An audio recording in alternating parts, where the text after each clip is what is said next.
Right field. Anthony will pick it up and fire into second, but Turner all the way around to third, who is running on the pitch. A base hit for Bryce Harper. Phillies have runners on the corners with one out here in the first. All right. Okay, everybody, we are live. So, good evening. It's me to get back to the stream. It is Tuesday. This guy's told by the title the Phillies are in playing, of course, and they're playing as Red Sox for the second game. And the Phillies have a chance to score with runners on the corners with one out. So hopefully that we can score in this inning, or we can have an opportunity. Richard Fitz. And the first pitch to Castellanos is outside. And also apparently, as you guys may have heard, somebody died. Of course, we found out that somebody died. Ozzy Osbourne. He just passed away about a few hours ago today, I think. So I actually never heard of him, but maybe rest in peace, of course. Balls there. That's that sliders. And I think I personally think that Nick Castellanos is probably gonna hit a home run, maybe, because he died. Pitch at the bottom. Be like, who died? One pitch, swing and a miss.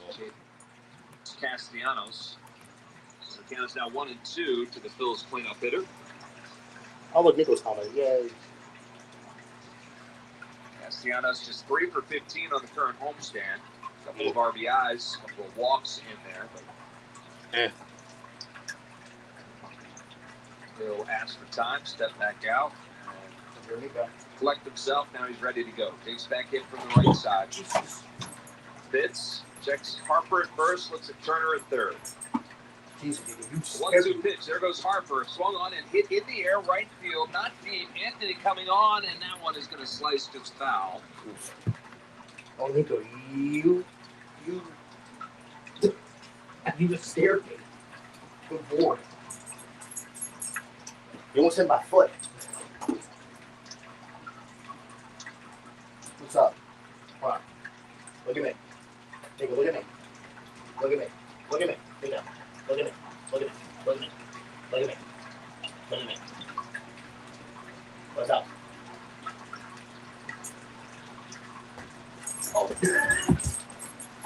You done deflected it. That's baseball. You got to calculate.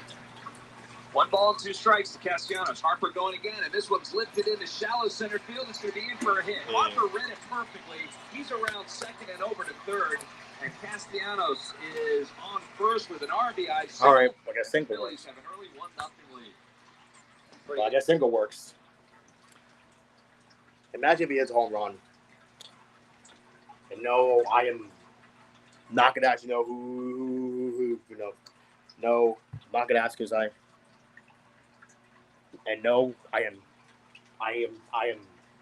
not gonna actually know who died because but we already know who did. Did beautifully. So he's at third. Runners on the corners again. This time JT Realmuto will be the batter. And first pitch to JT. He swings and fouls it at the plate. It's 0-1. 1-0 lead. Phillies here in the bottom of the first. Just the 1 out. Let me plug. Castellanos leads off first. It's Harper down there at third. Okay. The 0-1 pitch. That's outside for a ball with 1. I looked it up. There's like 7 or 8 different types of wins. But you went with 3. Yeah. I keep it simple. Yeah, you do. All right, I'm intrigued. Well, no, I'm not going to go beyond that. But if I was going to go sailing, I'm not going to call you. 1-1 pitch. That's inside for a ball, 2-1. Okay. That's all right. Yeah, but I almost went to take a shower with them. Realmuto continues to swing a hot bat on the homestand. He is at 333. 12. He's got runners on the corners. Count 2-1 with 1 out and the pitch. Swung on and hit on the ground. Foul past the third base bag. Well, even up the count at 2-2. It's a little different situation here with Nick at first and JT, who can run really well at the plate. You send him here and he takes it. Let's say he doesn't swing. Nick's going to be dead at second base. I don't think he's going to be able to do a straight steal. I think you wait, try to get it to 3-2. If JT can take another ball, then you send him in a 3-2 kick. Fitz checks the runners. Comes set, the 2-2 pitch. There goes Castellanos. The throw down from Narvaez is cut off by the second baseman Gonzalez. Harper did not break for the plate, so it's a stolen base for Castellanos. Gets himself down there to second. And I'm 100% wrong. I mean, Narvaez, keep in mind, Narvaez behind the plate, who's a big cheater. He comes out early, and he did it there as well. He leads in baseball in throwing out guys at second base, but got a good pitch to run on. Off-speed pitch. So now the count is full to JT Realmuto. Runners at second and third. And the pitch. And that is a breaking ball, and it's over for a strike. The team knew it. He was looking for something else there and fooled. That's the second out. There you go. They'll bring Brandon Marsh to the plate. An opportunity to pick up JT here with runners at second and third now. 2 outs. Filled with 1 run across here in the first. Fitz looks in, gets his sign. He kicks, and the first pitch to Marsh. Over for a strike. I guess now I actually understand why Scott Fraser's not calling these games because he's on vacation. That's because I thought he was sick. No, I think they're giving it to him. Because he jumped out. He cheated again. They're saying, Narvaez came across the plate and blocked the plate. Alex Cora is out and arguing with Jimenez. Wait, what happened? And now they're going to the third base umpire. They're going to come together and talk about this one. So I've got to believe they're going to call interference. Narvaez comes out. Wait, I don't see the interference on the replay. Right, so Narvaez comes out, and he's on top of the plate, but he's actually, if you can imagine, he's on the first base side of the plate. He's not blocking the plate. There's a clear lane for Bryce to slide in there. The home plate umpire, Jimenez, never made a call. He just pointed at the plate. I think he was a call. I think he was in there safe anyway. So he called interference. So you think he was safe? I mean, I think Harper beat it regardless. But it's not reviewable. That's why he was asking for an umpire. Cora is still out there arguing. Wait, what happened? Did we score again or something? Bryce Harper stealing home, and what a jump he got.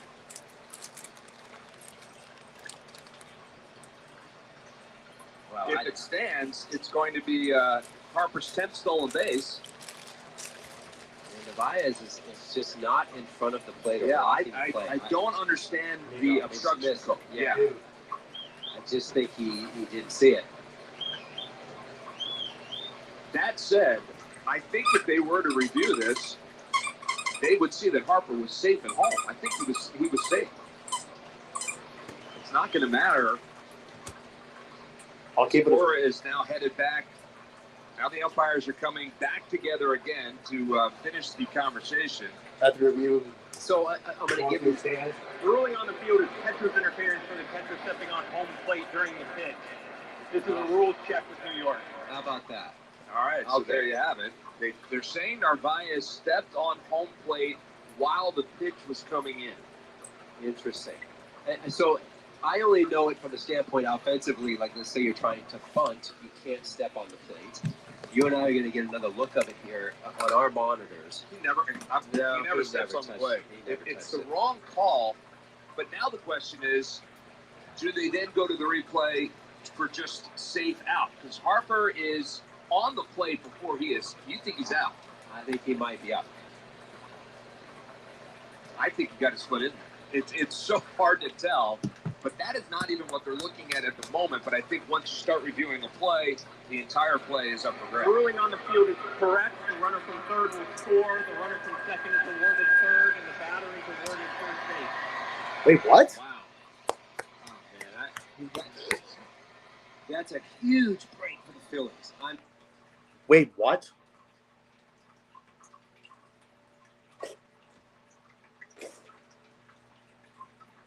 Wait. This is the that it was the right call. Alex Cora getting one final explanation.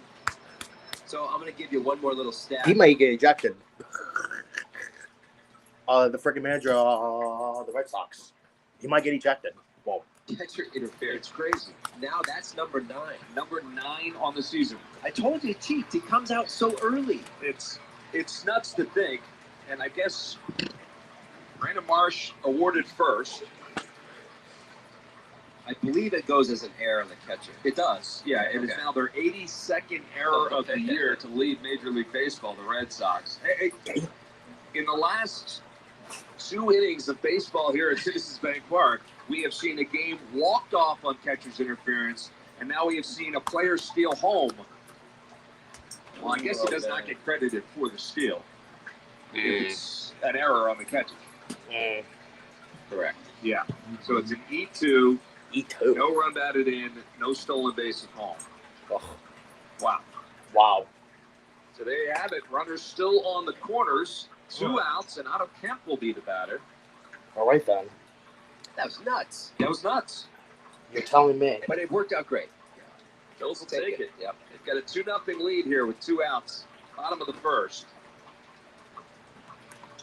And the first pitch to Otto Kemp is hit well, deep to right field, going back on his Anthony's at the track, and at the edge of the track will make the catch for the final out. But not before the Phillies able to score a couple of runs, 2 across, and as we head to the top of the second inning, it's 2-0 Phillies.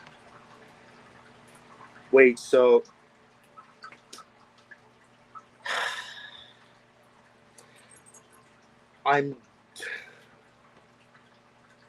This is the second time that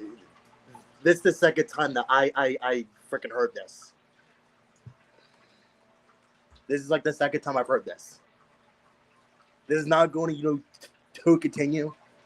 Now my mind is, now filled with more question marks. Like, what happened? Celebrate the music of Pink Floyd on Saturday, September 6th in the showroom at Golden Nugget. Visit. Hello?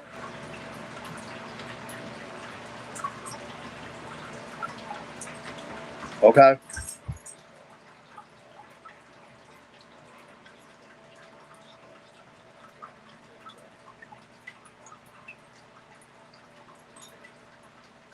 Yes.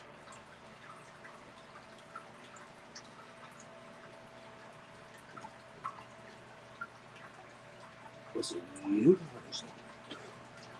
I was asleep. I'm just listening to my game. Products and services to South Jersey businesses since 1996. Call 609-645-PLUS for copiers, printers, and multifunction devices. Oh, I'm actually going to pause my game.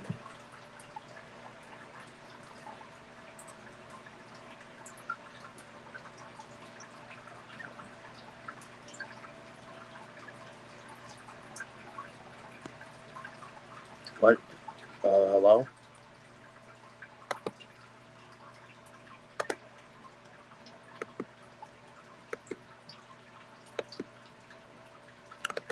Excuse me?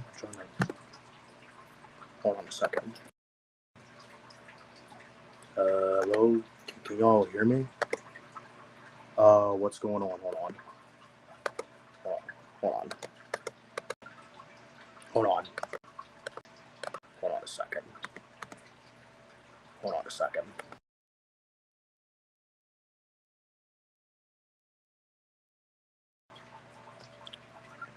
What's going on?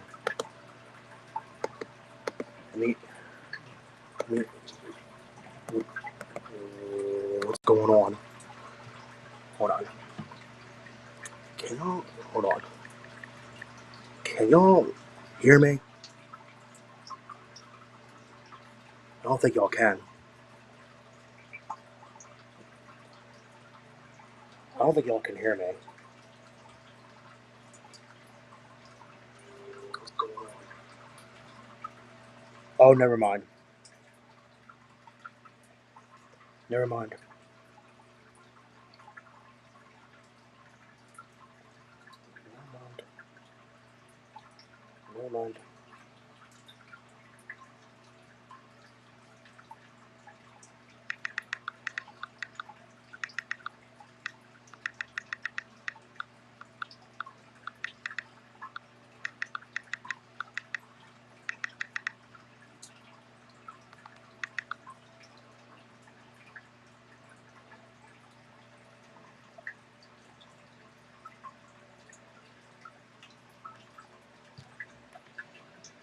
other time, I stole base once in my career, but it was off of a left-handed pitcher out of his stretch with a runner on first. I was all watching the guy over there at first. Well, yes. 1-0 pitch. That's in there for a strike. So what you do is the guy on first takes a big lead, and he has a big leg kick, the lefty, with his back to you on the third. As soon as he lifts his leg, I took off, and then he picked to first base. That's how you can try to do that. 1-1 pitch. That one is in there for a strike. Change up at 87 and a good one. So he's ahead of Trevor Story now. 1 ball and 2 strikes.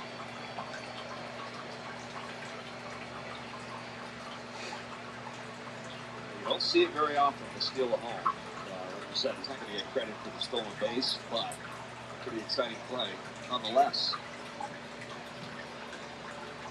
Oh, it's only Sanchez 2 kick and the 1-2 pitch. Down low, did he go? No. No swing, says Nick Lentz over there at first. So 2-2 now to Trevor Story. He's batting .252. He does have 15 home runs and 59 runs batted in. Yes. No, I'm still looking at Looks like it's a sign, the windup. 2-2 pitch, swing and miss. He got him. Another really good change up there from Sanchez. And that's 2 outs here in the second, and this is a good sign from Christopher Sanchez. I was wondering, oftentimes it takes him a minute, an inning or two to find that changeup. He seems to have it already. I was afraid with the 9 days rest, it might take him even a little bit longer to find it, but apparently brought it with him. So Masataka Yoshida is the batter. First pitch to him is fouled off his foot at the plate. It's 0-1. You did not see Yoshida here in last night's game. He's batting .273. No home runs on the year. Yeah.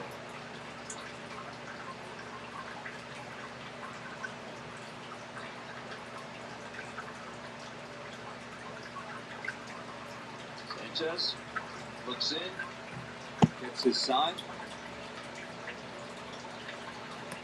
Line up in the pitch. That one is to Hopper to Bryson Stott at second. He's got it. Quick throw over to first in time to get Yoshida. So 1-2-3 go the Red Sox here in the second.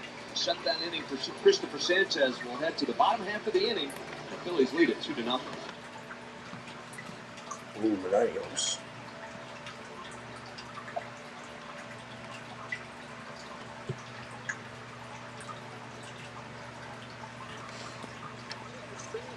In the Austin Powers movie with this 5-word subtitle.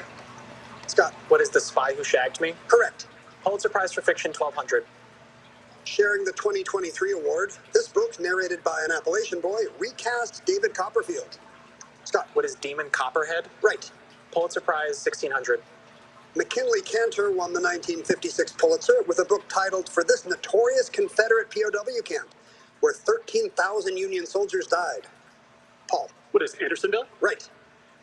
Pulitzer Prize for Fiction, 2000. Per the cover, it's Herman Wouk's world-famous Pulitzer Prize novel of the U.S. Navy in World War II. Scott. What is The Caine Mutiny? Correct for 2000. Statues Around the World, 1200. At the southeast corner of Central Park, this man rides on a horse perpetually trampling a branch symbolizing Georgia. Paul. What is Sherman? Correct. Statues Around the World, 1600. In Syracuse, a statue of him holds a model of a mirror heat ray meant to burn Roman warships. Paul. Who is Archimedes? Yes. We'll do statues for 2000. This man got a huge statue in Moscow, not in the city he founded, for the 300th anniversary of the Russian Navy. Adrian. Is Peter the Great? Yes. Let's do millennials for 1200. Answer. Daily double. You went right to the millennials and you were rewarded. Do you identify as a millennial, Adrian? I am actually an exennial. Ooh, on the I'm cusp. one of those in the middle people. On the cusp. How much do you want to wager on this category? I will do 3,000. All right, going for 8,800 in second place. Here's your clue in millennials. Turning 41 in 2025, he's the highest-ranking millennial on the list of the world's richest people. That is. Who is Mark Zuckerberg? That's correct. And you're in second place. Let's do millennials for 1,600. This international soccer great was named in part for the man who was U.S. president at the time. His second inning of work for the Red Sox. Kepler batting .205 on the year, and the first pitch to him is a little bit low for a ball. It's 1-0.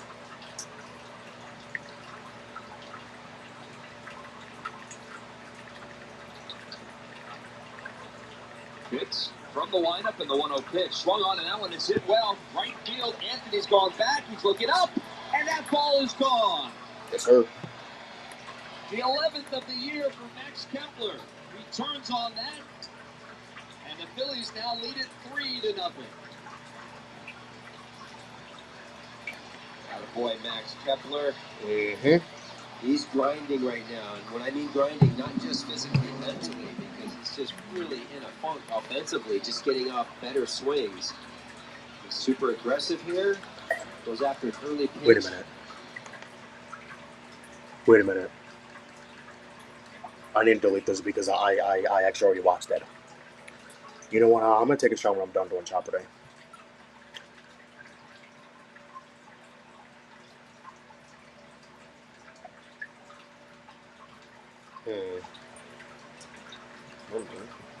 Found foul past the first base coach, Paco Figueroa. So I do have like the rules of this interference call. If you want to touch on it some more, I mean, we can beat this to death. But the batter is awarded first base if the catcher interferes with him at any point during a pitch. Any point. So that even goes back to last night. There was some argument about maybe the pitch was over the glove before Sosa hit it. But no, it's any time during the pitch. Gets first base. Line up the 0-2 pitch. And foul tip in and out of the glove of Narvaez that time, so Stott stays alive. If first base was occupied at the time of the pitch, the runner is permitted to move up one base. Okay. Then it says when the catcher interference occurs, the umpire is going to allow the play to continue because the outcome of the play may be more desirable than the interference. 0-2 pitch, swung on and hit in the air in left field. Going over for it is Ref Snyder, and he reaches up in the gap and makes the catch for the out. Catch there by Rob Refsnyder out there on the left. 1 out. So yeah, they're going to call the interference, which home plate umpire Jimenez jumped out right away and was pointing at the plate. Pointing as in interference. But then after that, they go, okay, what's the outcome of the play?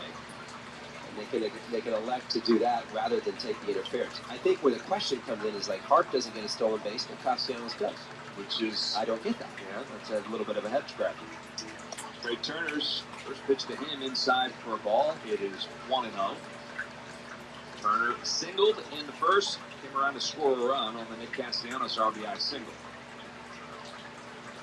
The lineup in the 1-0 pitch, and that one's down low for a ball. 2-0 to Trey Turner. Oh, wait, August 2nd? The last part of that, though, we should be done with it, is Hart. The reason so now they're going to Three Stooges on this side right now. Toward the next base. All right. 2-0 pitch. Swung on and hit in the air, right field. Anthony going back. He's at the track. He's going to have room. He'll reach up in front of the old out-of-town scoreboard. Bird in the head. 2 outs. That's the first episode? Yeah, there's a lot to unpack on the whole thing, but we'll get to the bottom of it. So, by the way, our engineer in the booth, Mike, just corrected me on that. The reason Castellanos got the stolen base is because it was the pitch before. Val Schwarber's the batter takes the first pitch over. So, one strike. Yeah, okay. So that was yeah, it's all clear as mud, as usual. And I think we made it. No thanks. All right. Next pitch to Schwarber, swung on, line drive down the right field line, but hooking foul. Find the seats. Schwarber struck out at his first at bat.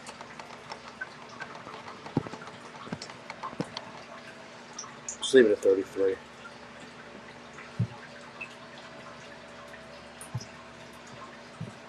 Three-0 Phillies here in the second inning. Just 2 outs. Over and go back and get a new piece of lumber, I think.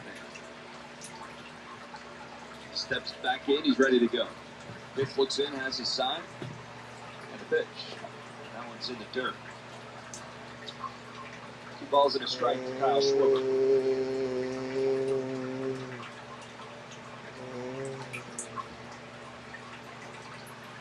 Bryce Harper waits on deck. Full house here at Citizens Bank Park tonight. A beautiful night for baseball. 2-1 pitch. That's in the dirt. 2-2. Or excuse me, 3-1. Messed up with them.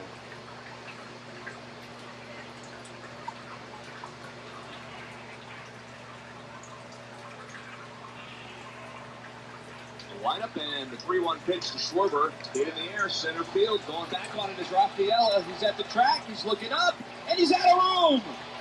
That one's gone. Number 33 on the year for Kyle Schwarber into the Phillies bullpen. And the Phillies now lead it 4-0. Mm-hmm. Sword bomb. Sword bomb. And the hits just keep on coming for Kyle Schwarber. That's right. Such terrific balance. And remember, he's getting a whole bunch of junk here in this entire at-bat. He's seen a slider in order. Slider, four-seamer, slider. And then he dropped a curveball in there, and then he goes back to another slider. Kyle just kind of kept waiting to get something that was going to hang, that mistake. He's a young pitcher. A guy like Fitz is going to make 2 mistakes in an at-bat versus 1, for example. Kyle just didn't miss it. So now Bryce Harper steps in. He singled and scored a run, and his first at bat, and he swings at the first pitch. Swings over top of that for a strike. It's 0-1. 4 runs across. 2 outs here in the second for the Phils. Line up the 0-1 pitch. It's outside for a ball. It's 1-1.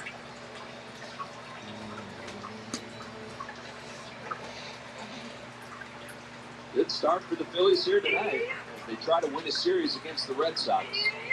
The 1-1 pitch swung on and fouled out of play. Up into the third deck, base side. 1 ball and 2 strikes. Schwarber now with 33 home runs. 1-2 pitch. That one's upstairs for a ball. Eugenio Suarez, he has 36. He leads all of baseball. Shohei Ohtani with 35. Balls 2 strikes to Harper. Pitch. That one's a little bit low for a ball. Good take by Harper there. The count runs full. I should say youth in the National League. Cal Raleigh has 38 over there in America.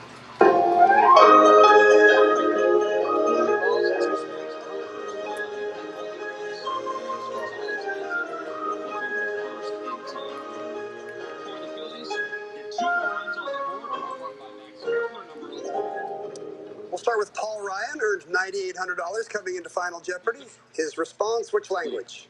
To my horse, German. That is correct, Paul. Maybe that's a good language for, like, brief military commands to a horse? Nine. Achtung, schnell.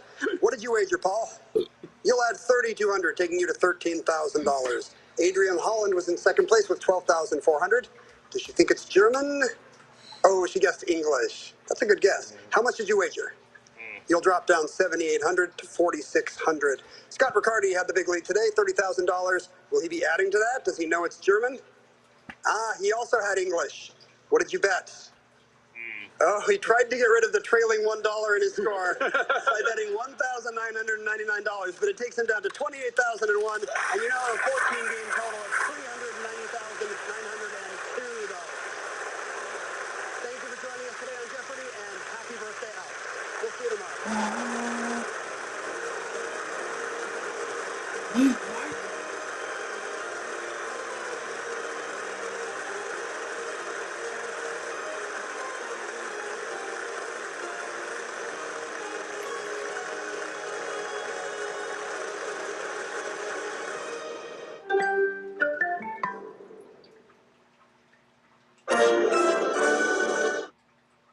Recovery. Wait a minute. Wait, is Al Trebek's birthday? I didn't know that. Guys, I did not know that it was Al Trebek's birthday. I did not know that.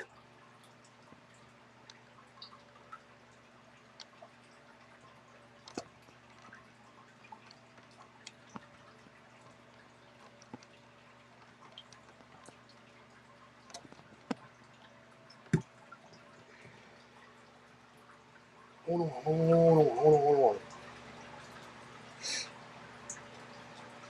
Oh, yeah. So he would have been 85 right now.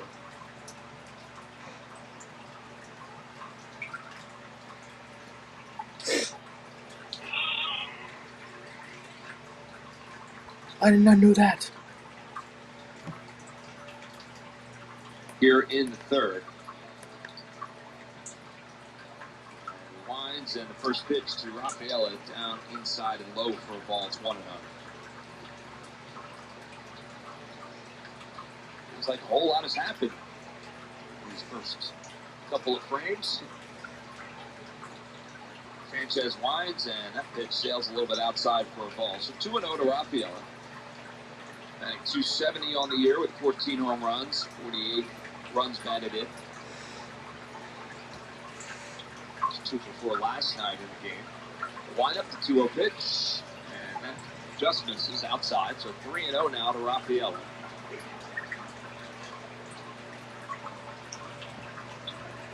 Rafaela's hit safely in 13 of his last 14 games, including 12 straight, which is a career high for him. The 3-0 pitch is on the outside corner for a strike. It's 3-1. Yeah, I mean, he's improved his offense in some categories that I think are very important. For example, walk rate, strikeout rate, he's improved tremendously in there. Chase rate is way down. 3-1 pitch, swung on, hit on the ground to Turner, charges it, picks it, throws across in time for the out. It's one down here in the third. I have to say, this is a routine ground ball to Trey Turner. And it's so night and day to me on how much better Trey is on the routine ground ball. And a lot of people probably take it for granted, but I don't, just because I played there. And Bo was kind of the same way, but he comes and gets it on a couple steps, so he's already coming toward first base, and he's throwing the baseball over the top. Last year, everything was flipped underneath. It's just so much better. Narvaez will be the batter for the Red Sox. Takes the first pitch over for a strike. It's 0-1. Well, it's something that Turner has talked about this year. I talked to him about it on the pregame show. That a real conscious effort on his part to do just what you just said in terms of fielding his position. As that next pitch comes in, and it's 0-2 now to Narvaez. But the throws over the top. I mean, we saw an awful lot of that flip throw about a year ago, and really trying very hard to get away from that. It's good to see. Wind up the 0-2 pitch. The dirt. It's 1-2. It's so difficult through the course of a season when you get tired as an infielder to keep the basic, boring, over the top, use your legs, and just this one time I'm going to take the play off and throw it on the run, and then it goes over the head or something like that. It's constant work. 1 ball and 2 strikes. The windup pitch. Swing and a miss. He got him. Another strikeout for Christopher Sanchez. He's got 4 already tonight. 2 outs here in the third. And it'll bring up the 9-hole hitter, Abraham Turo.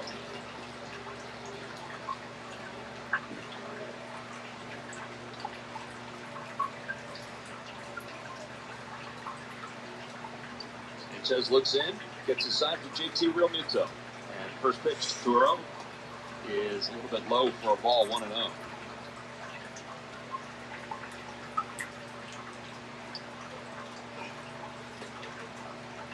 Turo with a double last night. He's riding a modest 3-game hit streak for him. 1-0 pitch is over at the knees for a strike. It's 1-1.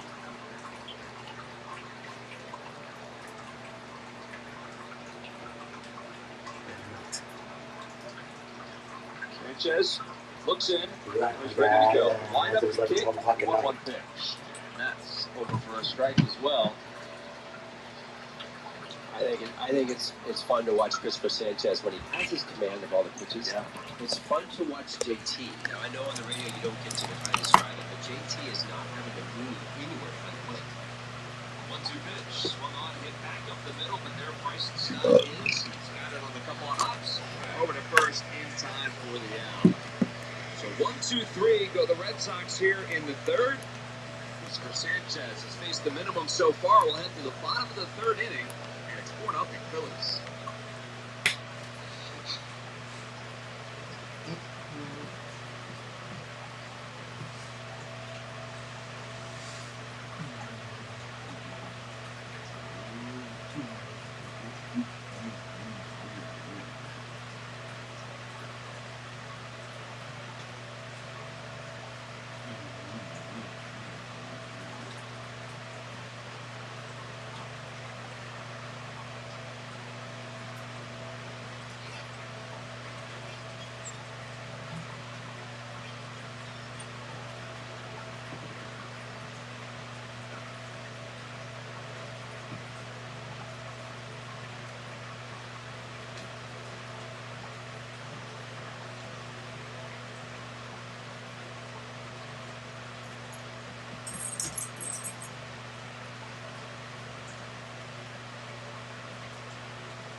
Yeah, it's very clear, actually. It's Rule 6.01G. Basically, it's titled Interference with Squeeze Play or a Steal of Home. So it actually spells it out. And as it goes, a runner on third base trying to score by means of a steal. If the catcher does what he did, steps on the plate is one of them, then the pitcher shall be charged with a balk.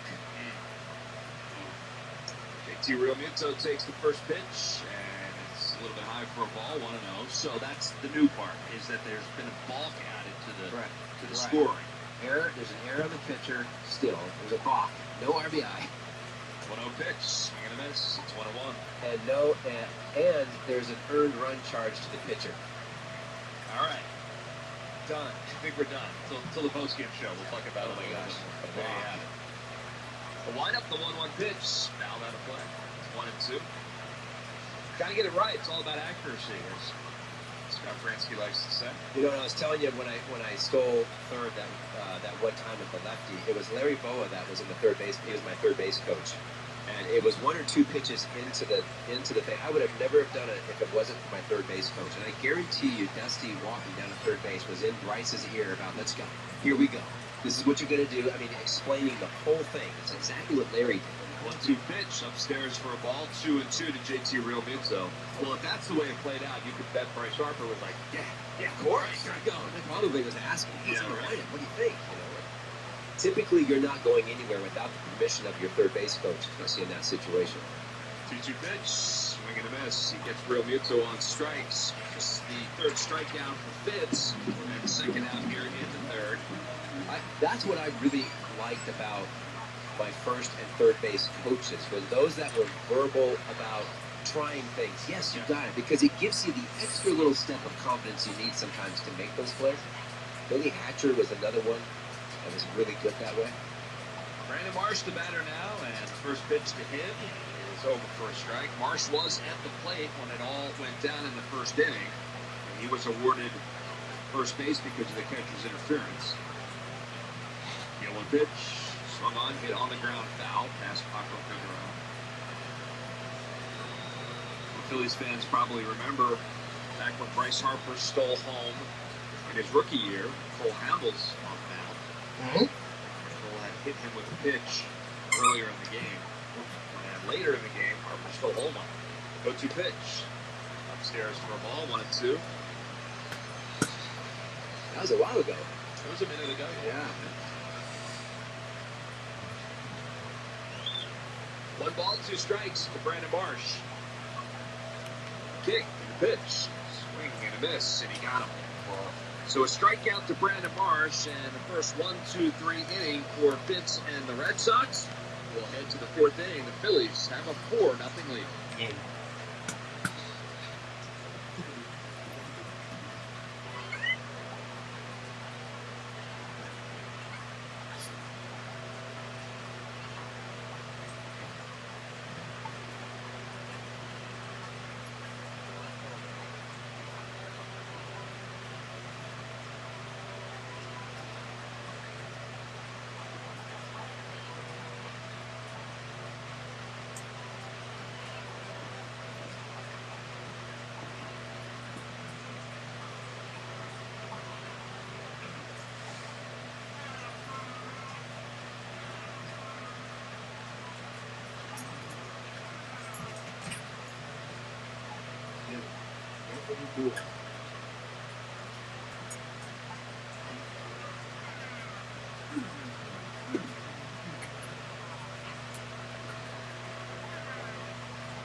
It's the RAV4 Inning presented by Toyota. Check out Toyota.com to get your new 2025 RAV4 today. Toyota, let's go Phillies. Kind of fun moment in between innings here at the ballpark. So they're celebrating Y2K Retro Night here at the ballpark with the music and some of the folks that work here at the ballpark dressed up in, I guess, clothes that were worn around the Y2K sandwich.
I'm gonna take a shot.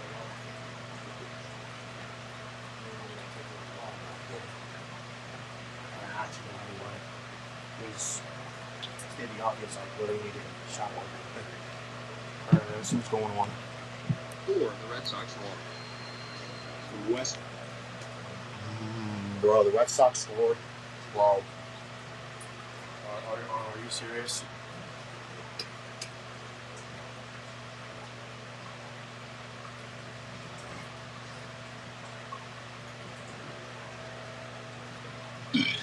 Nico, move. I'm trying to get dressed like a hanger, like literally, like a hanger, literally, like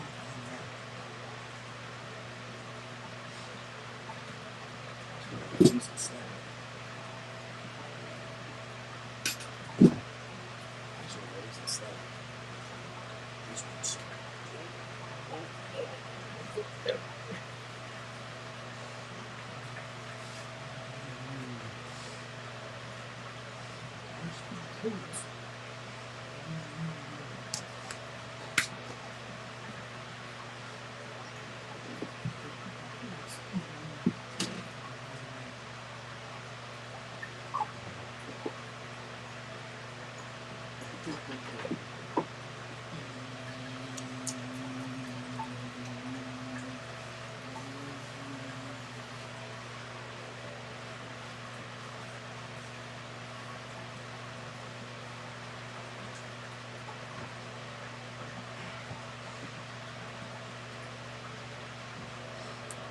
Unfiltered opinion on Phillies pregame live. Then, after the final out, hear from players fresh off the field with Phillies postgame live, only on NBC Sports Philadelphia. 100.7 WZXL, South Jersey's rock station. Oh, your citizen stats there. How about this one? Shohei Ohtani last night versus the Twins became what I think is only the second pitcher to give up a hit and a home run in the first inning of a game. He started the game, at the top of the first inning, he gave up a 410-foot homer to Byron Buxton. But then, as he ran off the field, he went right to the on-deck circle, put on his helmet, waited one hitter, he got up there, and then pounded a 441-foot home run of his own. So if you do the math, it was actually 31 feet of home run for Ohtani in Ohtani's favor. Yeah. This is the official bank of the Phillies. He wins by 31 feet. Yoshida will be the batter to lead it off here in the 5th for the Red Sox. He takes the first pitch from Sanchez, over for a strike. It's 0-1. Masataka Yoshida, the DH tonight for the Red Sox, grounded out in his first at-bat. Sanchez working with a 4-1 lead. Kick and the pitch, swing and a miss. Mark, I did that stat about Shohei. Yeah. There was one other guy I could find that did it, pitcher in 1979, and it was a Phillies pitcher. Phillies pitcher in 1979. Anyone know? Randy Lurch. Okay, well, You do. Okay. He did that versus the Cubs. 0-2 pitch. Inside and low for a ball, 1-2. Oh, yeah. We got Robert Person in here today. We did an interview with Robert Person. He threw out the first pitch tonight. Former Phillies pitcher. Really? He had a game where he had 1-2 pitch, swung on, hit on the ground to Bryce Harper. He's got it. He'll take it himself. Steps on the bag for the put out. 1 out here in the 5th. He had a game back in 2002 where, as the pitcher, he had a grand slam at his first at-bat. That came up again with the bases loaded later in the game and hit one just foul. Home run distance, but just foul. Ended up striking out that at-bat. And then came up in his third at-bat and hit another home run. 2 home runs in the game. He had 5 RBIs. Don Rafaela, the batter now, facing Sanchez, takes the first pitch on the inside corner for a strike. I asked him, and the interview is going to air on Sunday on our Sunday sit-down on the pregame show, but I asked him if, nowadays pitchers don't get the hit, how he would like that. He said, I wouldn't like that at all. That's rare, the American League. The 0-1 pitch. Popped up, shallow center field. DeMarsh has a beat on it, and he'll make the catch, 2 outs. It's pretty interesting to think about with the pitchers no longer hitting. Yeah. These stats that you and I that are fun to kind of talk about, a lot of them, they're not going to come up again. Right. I mean, Shohei, how many more are we going to see with pitchers? Very few. Right. I mean, If any. if Probably any. never. Right. Yeah. By the way, I went back and was doing some research on Robert Person. Do you know that he is the only person to play in Major League Baseball? Oh. Robert Person is the only person. Baez takes the first pitch a little bit low. Wait. Okay, I think he's the only person to ever play in Major League Is that Baseball. right? Yeah. I did not know that. I know it's his last name. I get it. You're looking at me like I don't get it. 1 ball and no strikes to Baez. I think he got it right away. The 1-0 pitch swung on, hit on the ground to second. Bryson Stott has it on 2 hops, and he throws over in time for the out. 1-2-3. Go the Red Sox here in the 5th. Nice job by Christopher Sanchez. We'll head to the bottom half of the inning. The Phillies still lead at 4-1. How did the Red Sox get 1 run? I'll look to see how they got 1. I'm ready to do that. I'm ready to do that. I mean, other than you, Sanchez still doing pretty good on the mound. Only give up that 1 run. Where are these socks? And where are these guys? I haven't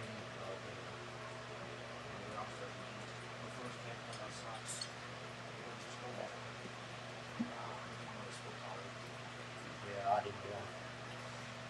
Yeah, I do.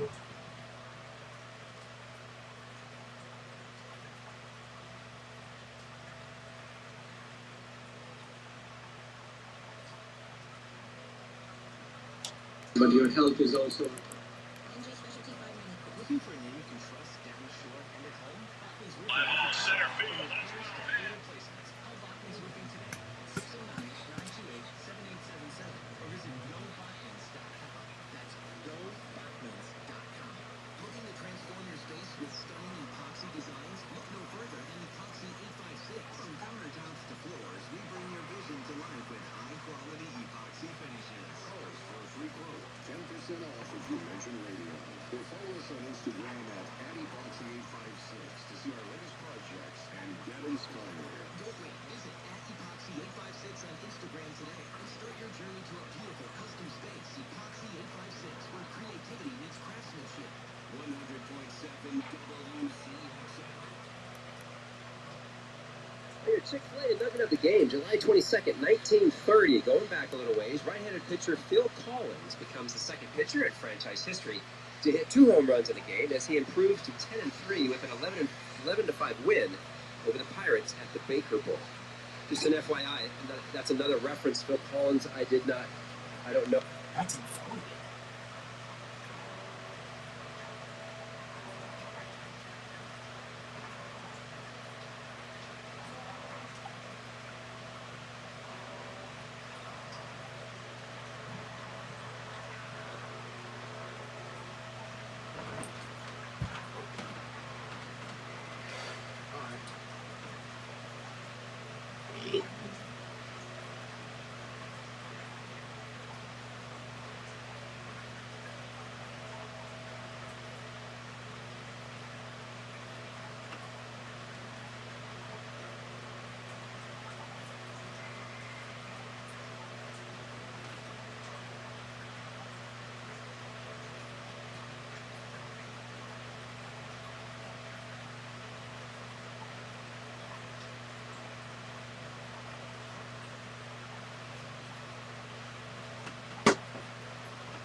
Two balls and a strike to Harper. And the pitch swung on and hit high in the air. Slicing foul down the third base line. And I'll find the scenes behind the tarp here at the ballpark. So count goes 2-2 to Bryce Harper. Harper's got those light blue batting gloves on again today and the light blue cleats to match. Last night he had purple cleats on. A couple of doubles in those cleats. Yeah. Again. Yeah. So 2 balls and 2 strikes to Harper. And the pitch. And it's way inside. He gets out of the way of that one. 3-2 now to Harper. Bernardino, he throws 5 pitches, but to left-handed batters, typically it's a sinker, curveball when he threw there, and a cutter. Kick, 3-2 pitch, and that's low and inside for a ball. He walks him. So Harper, leadoff base runner here in the 5th. I'll bring up Nick Castellanos. Did you notice how good it smells in here right now in the radio booth? Yeah, what is that?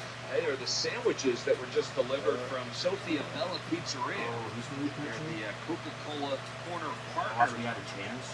over the weekend here at the ballpark. And they just brought in some spicy chicken Oh, cheesesteaks, Snyder hit a home run. onions, Wow. kale, cilantro, Wow. homemade spicy sauce. Would you eat that? Sounds like I'm going to be Oh, a he threw a sinker. Castellanos steps in from the right side. First pitch is high for a ball. It's 1-0. I would eat that. Yes. Yeah, so would I. I'm going I to plan eat on that. eating it at some point today. Sophia Bella Pizzeria in Ben Salem. Coca-Cola partner here. They say it was perfect with a strike. Next pitch to Castellanos. Fouled out of play. What doesn't go perfectly with a strike, right? Beer. Beer and a strike? I don't know. I'm game. 1 ball and 1 strike to Castellanos. He singled in his first at bat, flew out back in the 3rd. Harper short lead off first, then the pitch to Castellanos. And that one is over at the knees for a strike. It's 1-2.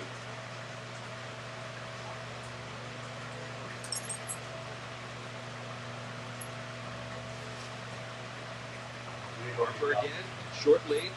Bernardino checks the runner, comes to the plate. That one is grounded foul past the third base back. Count stays 1-2 to Castellanos. JT Realmuto waits on deck.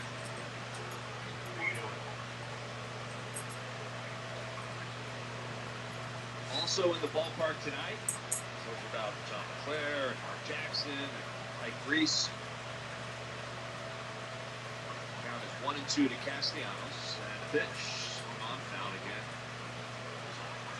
is someone who probably doesn't know a whole lot about Y2K because it's the young man the Phillies just drafted in the first round of the Major League Baseball draft. Gage Wood, who signed his contract today. He's going to be heading down to Clearwater. Spoke to reporters earlier today about just how excited he was to get his professional career underway. 1-2 pitch, swung on, popped up, foul out of play again. Sammy stays alive. Seems like a very poised young man. He is in outstanding shape in terms of very stocky young man, not overly tall, but His metabolism is still working. yeah, that helps. That helps for him for sure. Very physical young man. I watched some of the video of him throwing in the World Series. Yeah. The whole thing's great. 1-2 pitch, and that's over for a called 3rd strike. Wow. And Castellanos knew it, and he's a strikeout victim. First down here in the 5th. You know, and I think he talked about how he's going to go down to Clearwater, but I don't believe he's going to go down and join the team necessarily. They send all of the kids, prospects there. They go through a series of learning the Philly way. They get into the lab. They keep in mind, I mean, most of the guys, I think he's pitched later than most, but a lot of them just haven't pitched for a month and a half. JT Realmuto steps in from the right side, and the first pitch to him is inside for a ball. It's 1-0. Did you ask him any questions today? I did not. I was kind of just listening as the reporters were interviewing him. I did talk to Preston Mattingly on the pregame show about him, but just interesting to sit back and listen to him talk. 1-0 pitch. They're going to throw over to first, and Harper gets back easily. Well, for those that don't know, and you might have to help me on this, but I believe the big game that he pitched in the College World Series was he pitched a no-hitter. He did. And did he hit? Apparently he hit one batter in the game. That pitch is outside, snap throw back to first. Harper back in, diving. 2-0 now to JT Realmuto. Yes, and he was asked about that today. I believe it was Jim Salisbury who asked the question and said, do you think about that, having hit that guy? And he said, I think about that every day, sir. Sir. Yeah. 2 balls and no strikes to JT Realmuto. And the pitch. That's over for a strike. It's 2-1. Yeah, but, think about these young these young players coming up, and there must have been 15, 20 reporters, a couple of TV cameras, plenty of microphones. Next pitch to Real Muto, fouled into the Phillies dugout. So it's 2-2 now to Real Muto. And he was as poised as could be. You know, you play for a big school like Arkansas, you're going to have media attention, but he kicked up another level here in Philadelphia, for sure. Good for him. Yeah. 2 balls and 2 strikes to Real Muto. The pitch swung on, hit in the air, shallow center field. In fact, the second baseman Gonzalez goes back for it, and he'll call for it and make the catch for the out. 2 outs. You know, when I was here in Philly, when I got called up, it's different now. When we got drafted back in the day, there's no press or anything. When I got called up, certainly there was 15 people around my locker.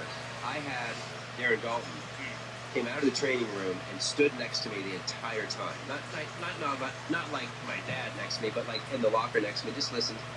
And he was the one that ended the interview. He stood up and said, "Okay, that's it. That's enough." That's great. Got a love touch. Yeah. Brandon Marsh, the batter, and the first pitch to Marsh outside for a ball, 1-0. There's 2 outs here. We're in the bottom of the 5th inning. Phillies have a 4-1 lead. Harper is down there at first. He walked to lead things off with 2 outs now. 1-0 pitch. Swung on, foul. First baseline. 1 ball, 1 strike now to Brandon Marsh. Marsh was at the plate during the catcher's interference. It ended up scoring a run back in the first. And he also struck out in the third. Harper short lead off first. And the 1-1 pitch swung on and fouled down the third baseline out of play. You know, now that you mentioned it, and you just said Brandon was up there when Harper was doing the steal home, something that I just came to mind is when you steal home, too, you usually do it with a right-handed hitter so the catcher doesn't see you coming. Navarez had a full view of him coming. It's so rare for that to happen. 1-2 pitch. That's outside. 2-2 now to Brandon Marsh. Well, that actually might have played into the Phillies' favor, right? Because he saw him coming. He jumped out of his stance and apparently stepped on the plate. You know, that's how it all ensued at that point. 2 balls and 2 strikes. The pitch. Swing and a miss, and he got him.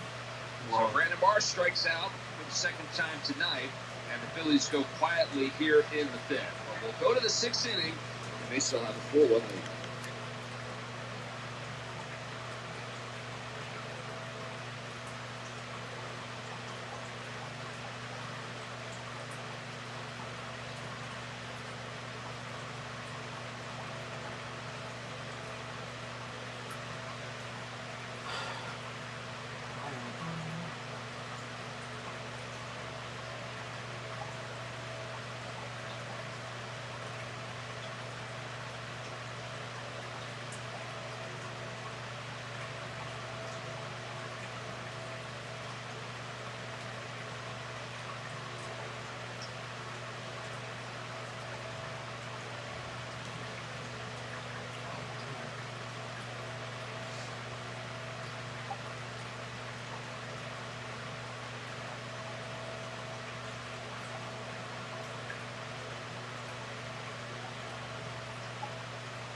The 2-2 pitch. Swing and a miss. He got him. Yay. Another strikeout for Christopher Sanchez, his 7th of the night. And first out here in the 6th. Christopher tonight has his 21st changeup, running about 34%, which is almost right on what he does typically throughout the year. What I really like about it is the strike rate. He's just up over 60%. That's a really good indication that he's in really good command of that particular pitch. Rob Refsnyder, the batter, and he's first pitch swing. He swings through that one. It's 0-1. Refsnyder, the only one really to get to Sanchez tonight. He homered back in the 4th to lead off the 4th inning. It was the first hit of the night for the Red Sox at the time. Bregman followed with a single 2 batters later, and that's it. The 0-1 pitch. And that's over for a strike as well. 0-2 to Refsnyder. Just 64 pitches so far for Christopher Sanchez here in the 6th inning. How many? 19 balls, 45 strikes. Pretty good ratio. Really good. No balls and 2 strikes here. The windup, the pitch, swing and a miss. He got him. 8 strikeouts for Christopher Sanchez with 2 outs here in the 6th. 45 strikes. Damn. That's because he's good. That's because Sanchez is good. What? So is Wheeler.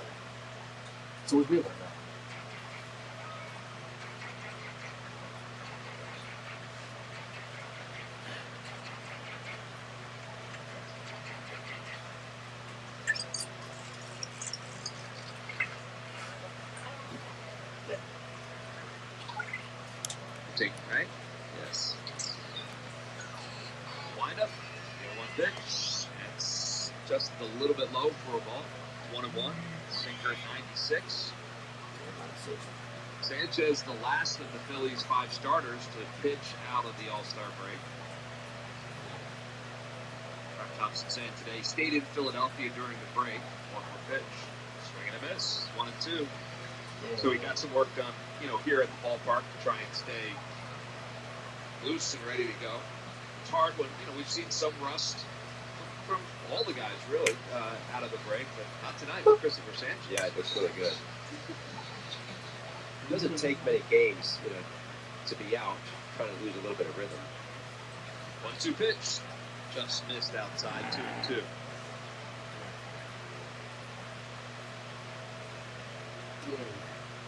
Phillies scored 2 in the first, 2 in the second. Boston scored 1 in the 4th. That's where we are with 2 outs here in the 6th. 2-2 pitch. Swing and a miss. He got him. Christopher Sanchez strikes out the side. Strikeout number 9 on the night for him. 1-2-3 go the Red Sox here at the top of the 6th. We'll head to the bottom half of the inning. It's 4-1 Phillies.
East. East. East. Coming east.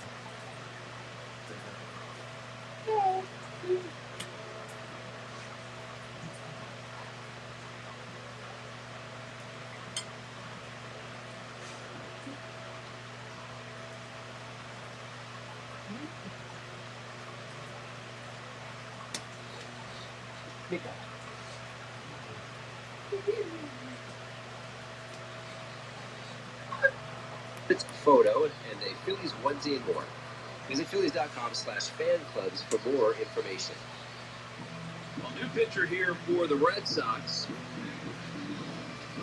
And it'll be Chris Murphy, left-hander.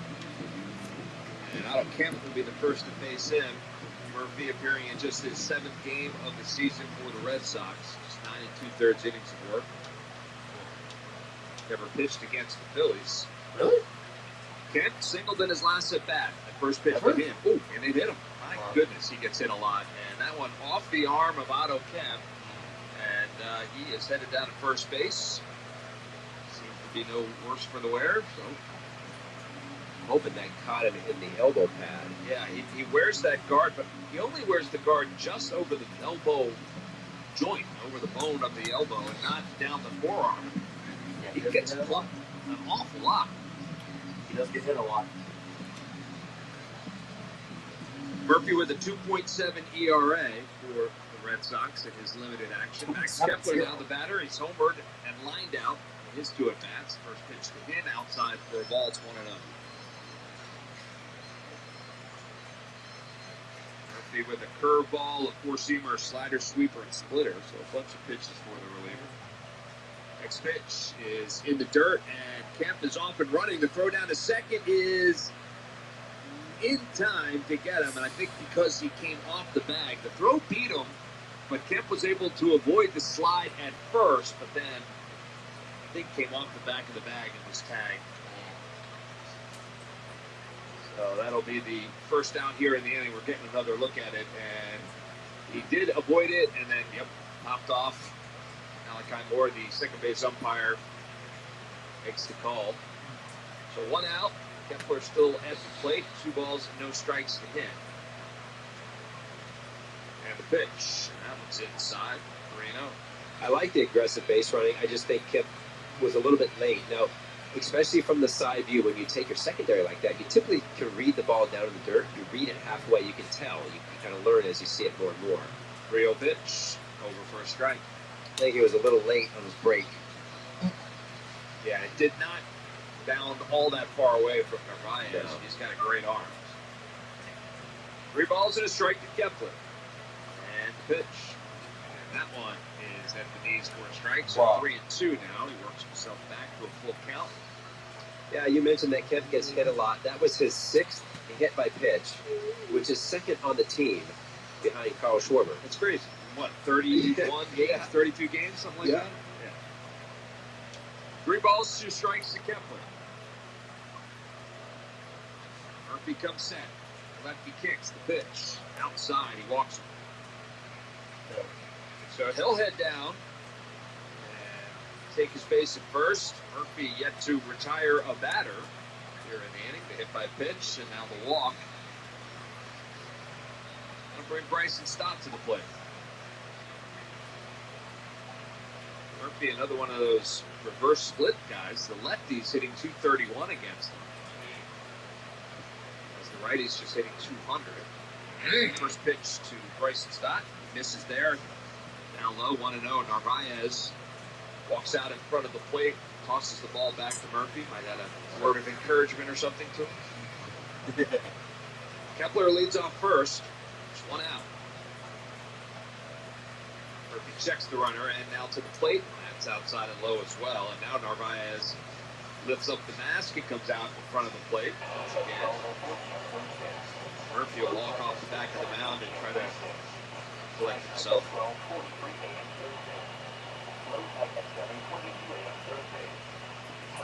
9 pitches, 7 of them out of the strike zone. 2-0 pitch. That one catches a piece of the plate. It's 2-1.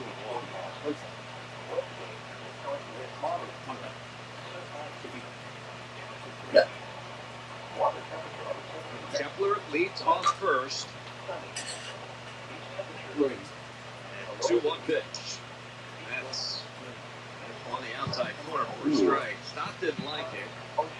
It may have just chicked the box if you're going off the box on television. Bryson Stott would disagree. He steps out. There's a word with Jimenez, the home plate umpire. Kepler short lead at first. Murphy checks the runner. Now comes to the plate. There goes Kepler. The throw down to second is not in time as Kepler has the base stolen. That is Max Kepler's first stolen base of the year. Man, this is all about the slide. Everybody's doing the head first slide. Everybody head first slide. So one of the problems is always holding on to the base. Yeah. One thing with Max, he does not wear the oven mitt protector. So it makes it easier to slide head first and really hook the corner of the bag and hang on. Kepler gets the stolen base, so he puts himself in scoring position. Count is 3-2 to Bryson Stott. 1 out here in the 6th. Kick, pitch, swung on, hit high in the air, foul down the left field line. We'll do it again. Count stays full to Bryson Stott. Trey Turner waits on deck.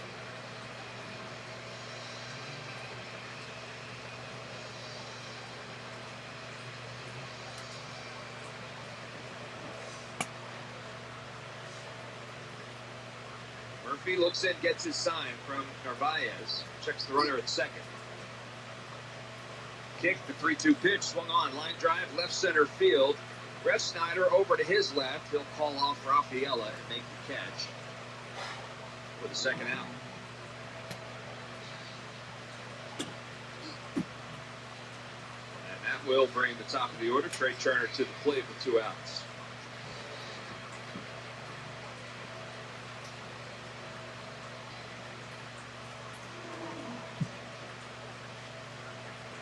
Turner, a couple of hits already tonight. He's 2 for 3. Single in the first and in the 4th. And first pitch, way out ahead of that one. Swings through it. It's 0-1.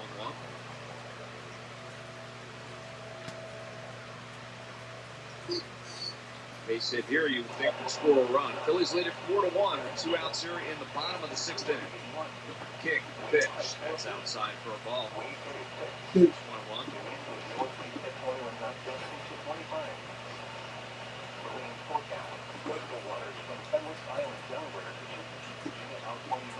Checks the runner at second, comes to the plate.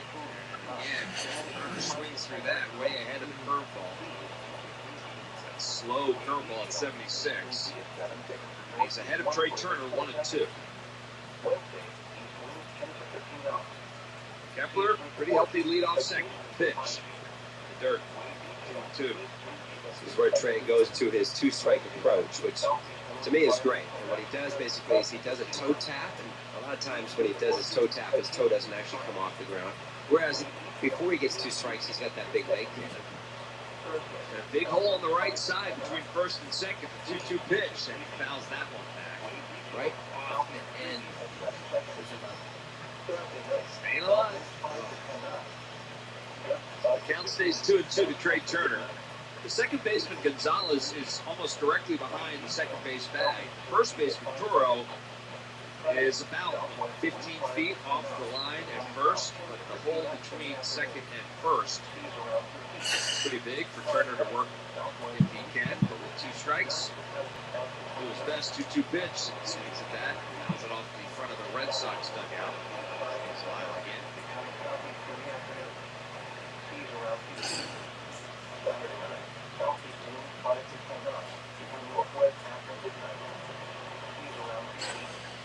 Two balls, 2 strikes. Murphy from the stretch.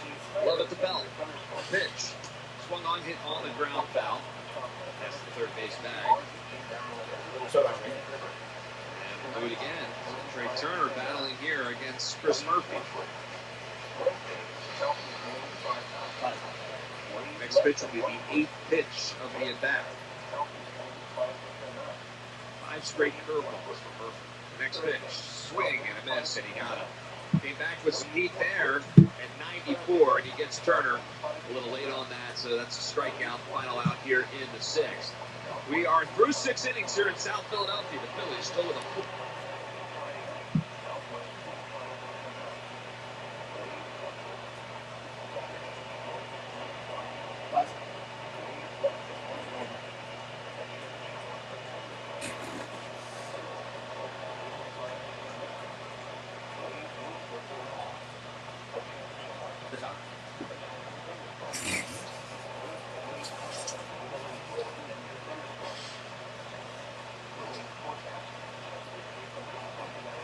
10.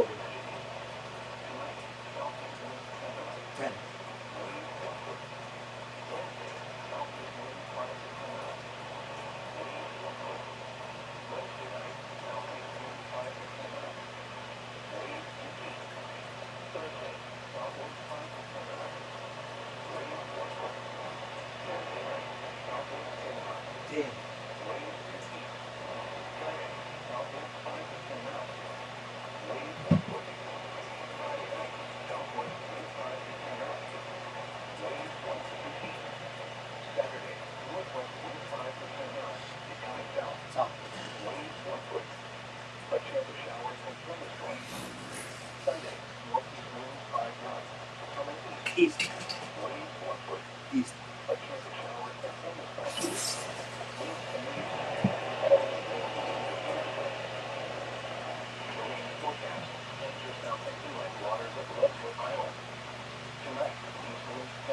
Ten.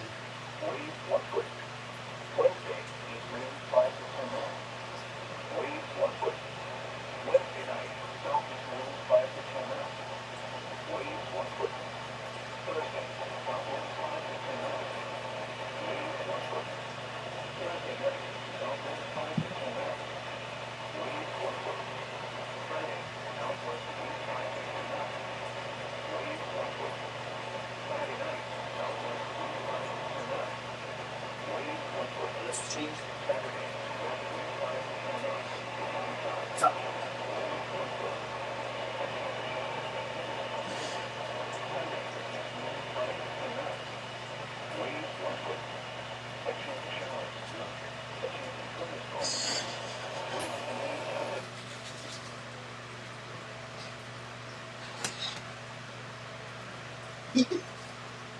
Good.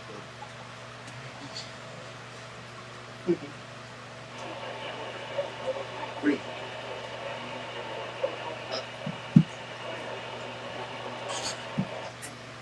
Hello. Hello. Hello. Hello.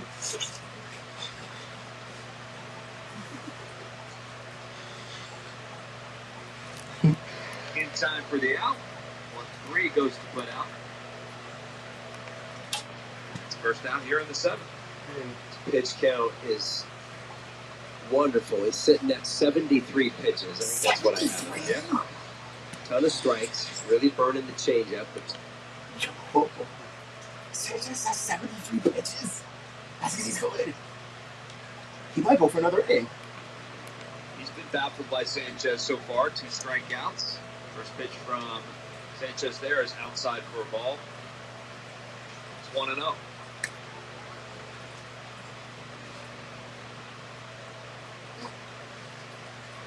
Sanchez working from the windup. He pitches, and that one misses outside 2-0 to Romy Gonzalez.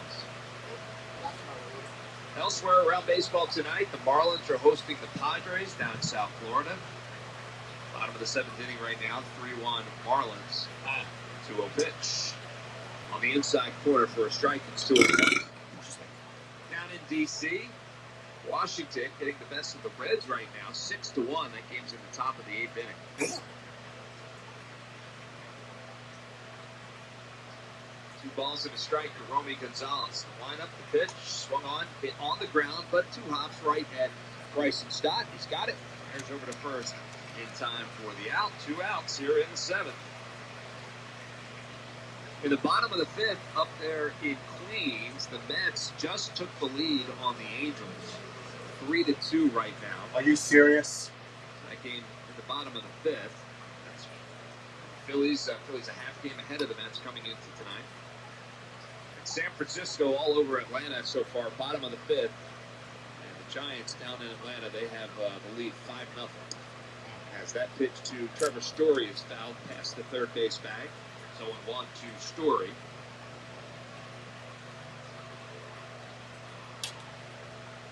Forward update brought to you as always by Oliver Heating, Cooling, Plumbing, and Electrical. You'll feel the difference. No balls and a strike to Trevor Story. struck out and grounded out in his 2 plate appearances so far. The 0-1 pitch is down low for a ball. It's 1-1. Oh, Christopher. So coming into this game, his ground ball rate was at 58.5%. So tonight, he's given up the home run. It's a fly ball. He had given up a base hit, which was a ground ball, and 1 other fly ball to center field for an out. 1-1 pitch. Hit on the ground to the shortstop Turner. He takes it on 2 hops. Long throw over to first, and the throw is high, and it pulls Harper up off the bag. Wow. And he will be safe. Trevor Story will be safe down there at first. And they're going to give him a base hit on that. Turner had to go into the hole and kind of plant on the back foot. That's going to settle on him a little bit. That was going to be a tough play. He sits back, so he catches this ball all the way back on the cut of the grass. That is a long throw for the shortstop. You could have tried to come through. It would have been an extremely tough play. So that'll bring up Masataka Yoshida, the designated hitter for the Red Sox, with a runner on first and 2 outs. And the first pitch to Yoshida is now back into the net behind home plate. 0-1 to Yoshida, who's grounded out twice, once to second base and once over there to first. Just the 3rd hit of the night off of Christopher Sanchez. 2-out single here in the 7th. Sanchez from the stretch, checks the runner, comes to the plate. That one's hit on the ground to Turner. He'll get another chance. Picks that one, much easier play over to first in time for the out. So 1 base hit, a runner left on here in the 7th. But as we head to the bottom of the 7th inning, it's all Phillies. They lead it. Down stretch. Yeah.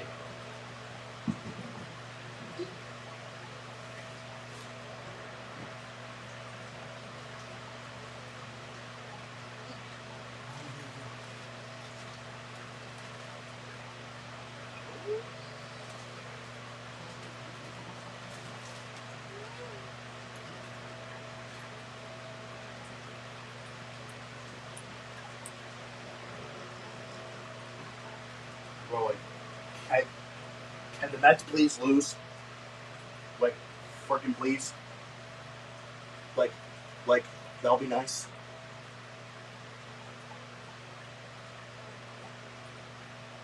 Like, that'll be really nice if they freaking lose.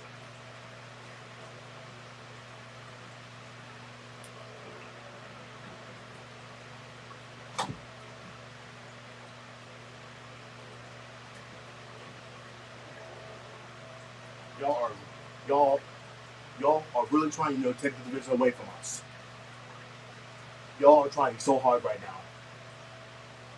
Y'all are trying so hard.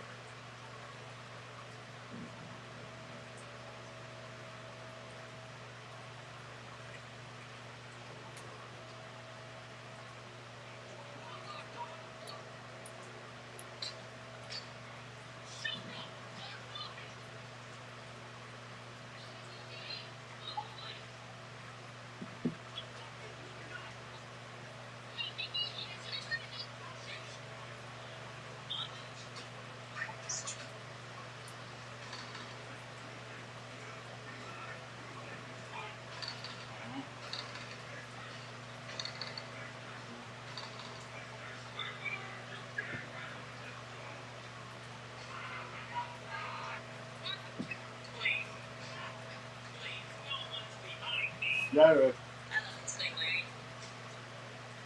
Yep.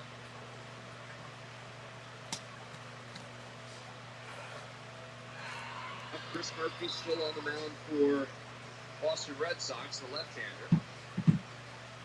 Schwarber, 1 for 3 tonight. That one hit, his 33rd home run of the year. And the first pitch to him here is a little bit high for a ball. It's 1-0. It's Schwarber, Harper, and Castellanos against the left-hander Murphy. There's no action in either bullpen at the moment. Line up the 1-0 pitch, swung on and hit on the ground. First baseman Toro has it, and he'll put to Murphy covering in time for the out. 3-1 goes to put out. That's the first out here.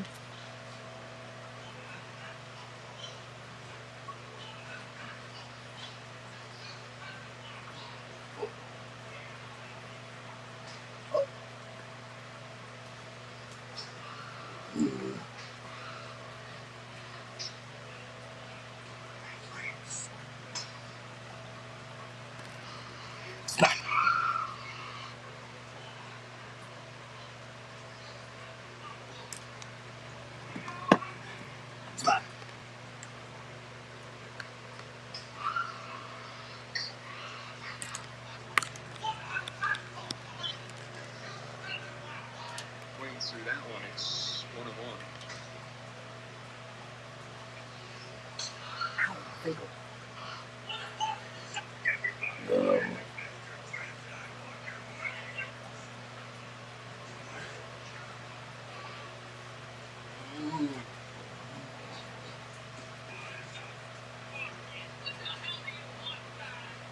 Harp's walk-up music? One of his songs is Harp music, and that one is down low, although not the one he just walked up to now. Okay. 2 balls and 2 strikes to Harper. Harp's got a handful of different walk-up songs that he uses. 2 balls and 2 strikes to pitch, swing and a miss, and he gets Bryce Harper there. Part of the curveball was Harper, and that's a strikeout for Murphy. 2 outs here in the 7th. But you know the song, it's getting hot here. Yes. Yeah. So that's one of those. How does the rest of that go? So turn on all the air. It's your air conditioning check. Nick Castellanos, the batter, takes the first pitch from Chris Murphy a little bit high for a ball. It's 1-0. That's a great song. I mean, Nelly was huge, but I mean, I like that time for sure. I think it'll be a fun concert. Those that stay are going to have a blast. No doubt about it. I agree. 1-0 pitch inside and low for a ball. 2-0 to Nick. Oh, it's a Nelly concert? There's 1 for 3 tonight. RBI single back in the first. Phillies on the board.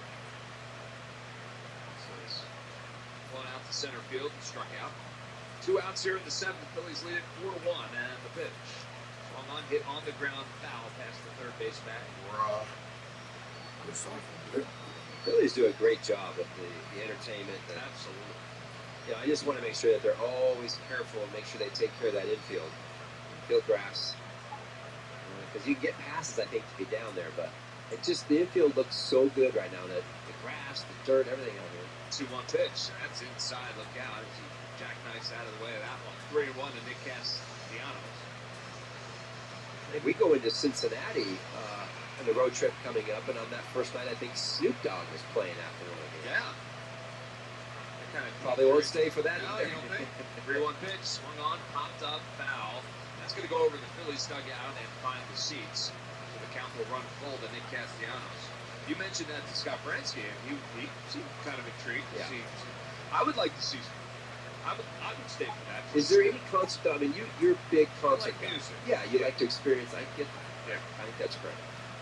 For the most part, I like almost all. 3 balls and 2 strikes. The pitch. Swung on, hit on the ground to third base. Bregman circles it. He's got it. Up with it. And fires across in time for the outs. 5-3. Wrong.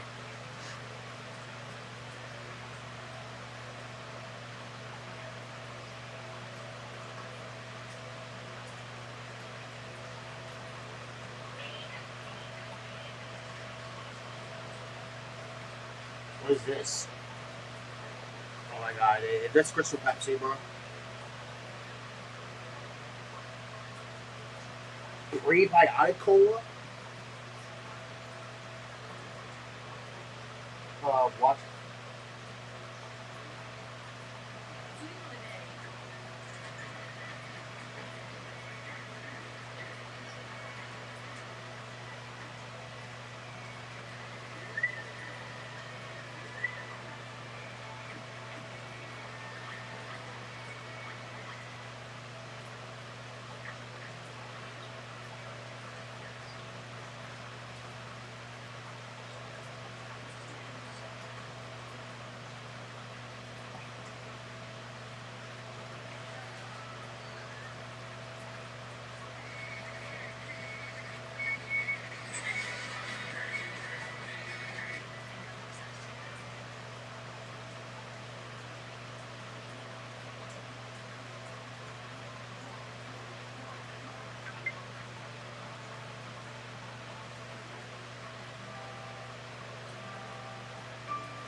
Living hell.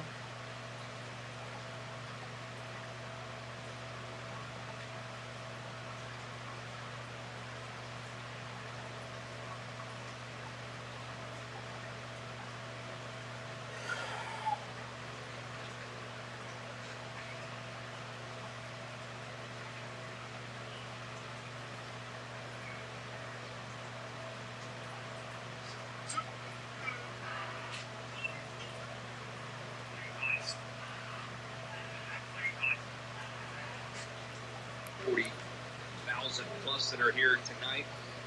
Seeing a really good performance from the Phillies pitcher, Christopher Sanchez. But the Y2K retro celebration been off the hook. I mean, they just had in sync on top of the dugout. Off the hook. That's what we said People. back then. That's what we said. Rafaela steps in, first pitch to him. He's swinging, base hit, back up the well. Bryson Stott has it, and he'll throw to first. Stott caught that ball on the grass in center field and threw over to first, but Rafaela able to beat that plenty of time. An infield single for Rafaela to lead off the 8th inning here. That play was off the chain. Is that close to? That's good now. Yeah. Okay. That ball was beyond Stott when he gathered that in. I jumped the gun a little bit. But Rafaela leads off first. It'll be Narvaez, the batter now. Right-handed hitter facing Sanchez. The first pitch to him is over for a strike. I kind of started to touch on it last half inning with Christopher, but the whole point of the fly ball, there's only been 2 balls hit in the air off of Christopher. There's been some base hits, but they've been all ground ball hits. Checks the runner at first. And comes to the plate. The 0-1 pitch. Over for a strike. It's 0-2 to Narvaez, who seems to have been in the center of just about everything so far in these 2 games with the Red Sox. True. 2 different catcher interferences playing big parts in both games. And now a throw over to first. And Rafaela steps back easily. Didn't have a very big lead, so count stays 0-2 to Narvaez.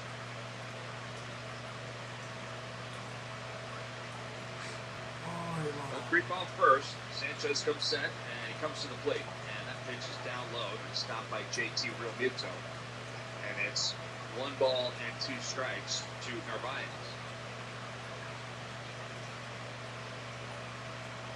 They're just announcing the attendance here. 43,409, a sellout here on a Tuesday night in South Philadelphia. Now time is called by Narvaez. He got something in his eye, steps out.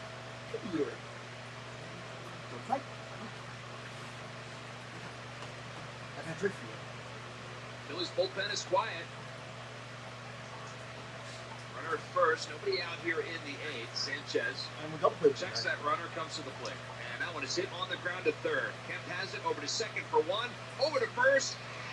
Not in time. They say that Narvaez is able to beat it out. It was a delayed call by the first base umpire, Nick Lentz. We'll see if the Phils want to check it. Rob Thompson with his hand held up. They will not. Take a look. Really? So, unable to turn the double play. It wasn't hit all that hard, but Narvaez doesn't run particularly well, so bang, bang play down there at first. That'll bring Abraham Turo to the plate.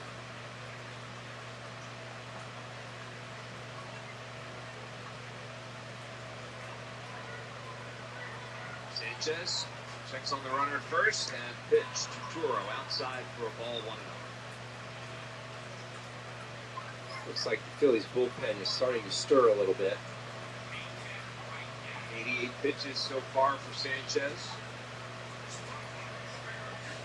1-0 pitch, swung on and hit on the ground. Harper has it. He's going to only play as at first. He flips it over to Sanchez covering, and they get Toro out at first. Harper had to go to his right to field it and then stopped. He did not have a play at second base, so he turned and flipped it to Sanchez. Nice play there. Narvaez moves up to second, but the Phillies get the second out. And keep in mind here, Christopher Sanchez is 6'6". So to get off the mound, it takes a little bit of, a little bit of momentum to get him going. For him to get over there and beat that to first base, what a good athletic play. Yeah, and by Harper as well. And 6'6", so he just kind of sticks that leg out to touch the bag. A little bit of an advantage there with the height. Sure. So that will bring Rob Refsnyder to the plate. He's responsible for the only Red Sox run. Back in the 4th inning, he homered off of Sanchez. Runner at second, 2 outs. Phillies up 4-1. This is a big hitter right here, too, because Refsnyder, he hits left-handers really well. He already has a home run tonight. Got to keep this ball down to him. You do not want anything up in the zone. First pitch to Rev Snyder is a little bit outside and up. And outside for a ball, 1-0. You've got the left-handed hitting Roman Anthony on deck. He has struck out 3 times against Sanchez. So you would think maybe they'll be a little bit careful with Rev Snyder here. Checks the runner at second, comes to the plate. That's inside and low for a ball, 2-0. Brian Kirkering is starting to get loose in the Phillies bullpen, but he just got up. All right. 2 balls, no strikes to Rev Snyder. He only lasted like at least 8 innings, though. Narvaez leads off second. Sanchez checks the runner, kicks the pitch. Inside. Really For a ball, 3-0, and now you would think. Well, this is tough for me because I get you want to be careful with him, but if you put him on, all of a sudden you bring in that tying run to the plate. Yeah, you do. I've never been a big fan of that. Just don't like it when you shy away from in certain situations from hitters. 3-0 pitch, and that one is over at the knees for a strike. There you go. I know Rob Thompson would love to bring Kirkering in a clean inning versus having to come in guys on base. Sanchez trying to work around some trouble. 3-1 pitch, and that one is on the inside corner for a strike, so he works it back to a full count on Rob Rev Snyder.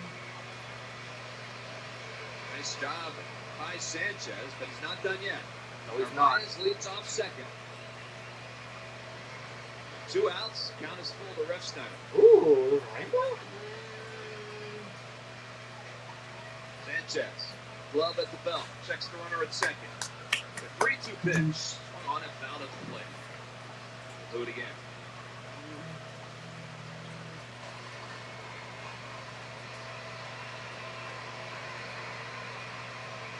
$43,000 plus, trying to make some noise here for Sanchez here in the 8th inning. Next pitch will be pitch number 96 on the night for Sanchez. I think he might go 8 innings at least. Comes set. Pitch. The 3-2 pitch. Swing and a miss. He got him. Strikeout number 10 on the night for Christopher Sanchez. Ends the 8th. What a night for the Phillies left-hander. And we'll head to the bottom half of the inning. The Phillies still with that 4-1 lead. Game.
Thank you. Thank you. Thank you.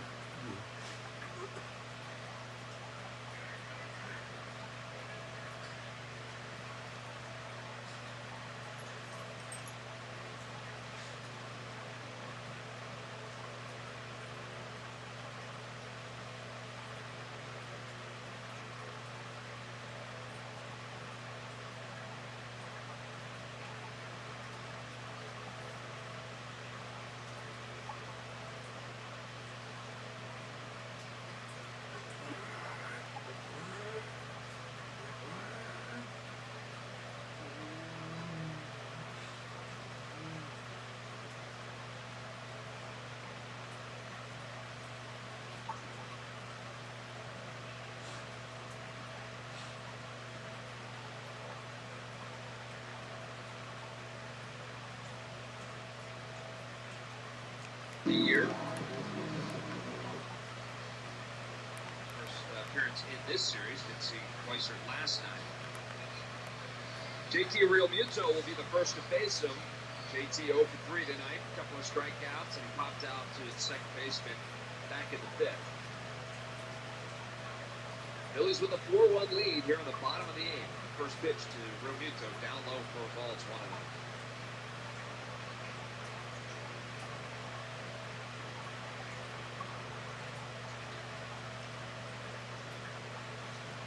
Weiser working from the stretch. He comes set. He kicks and the pitch. That's foul. Out of play. Look out over the Phillies dugout into the net. And down into the camera well.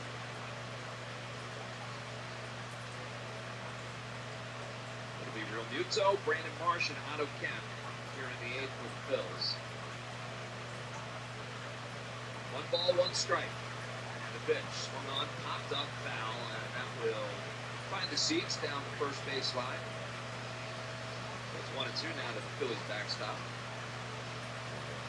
And we will assume that Christopher Sanchez's night is over. Maybe 6 pitches, we said? I would think so. Yeah. Showed a lot of emotion on that final strikeout, which is always fun to see. Weiser comes set, the 1-2 pitch, swung on, popped up, down the first base line, foul territory, giving chase is Toro. He's going to run out of room up behind the second row of the seats. Count stays 1-2 to JT Realmuto. Christopher Sanchez, 10 strikeouts, that's impressive. Keeping the ball out of the air is impressive, but without a doubt, to me, the most impressive is 0 walks on the mat. Again. And that's hard to beat that. The 1-2 pitch, fouled at the plate. Count stays 1-2. You know, if you're able to, and the Phillies pitchers, starting pitchers as a whole, have done an outstanding job of that this year. They come into the game with just 4 walks in his last 6 games. Man. Just 4 in his last 6 games, 39 strikeouts and 4 walks, and he had 10 more strikeouts tonight and no walks. So now 49-4. It's a pretty good ratio. It's pretty good. Yeah. Narvaez wanted to go out and have a conversation with Craig Weissert out there at the mound, so that conversation has just happened. Comes back behind the plate. Count is 1-2 to JT Realmuto. Nobody out here in the 8th. Pitch swung on and hit on the ground to the shortstop Story. Backhand swings and across the body throw, and he gets JT Realmuto by a step. Nice play by Trevor Story. And that will pause 10 seconds for stations to identify themselves here on the Phillies Radio Network. WZXL Wildwood.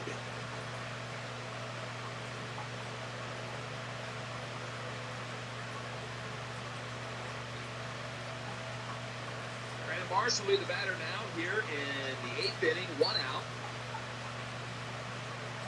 Phillies lead it 4-1. First pitch to Brandon Marsh. He swings and hits a line drive into center field, but Rafaela has it lined up. And then a few steps to make the catch. 2 outs.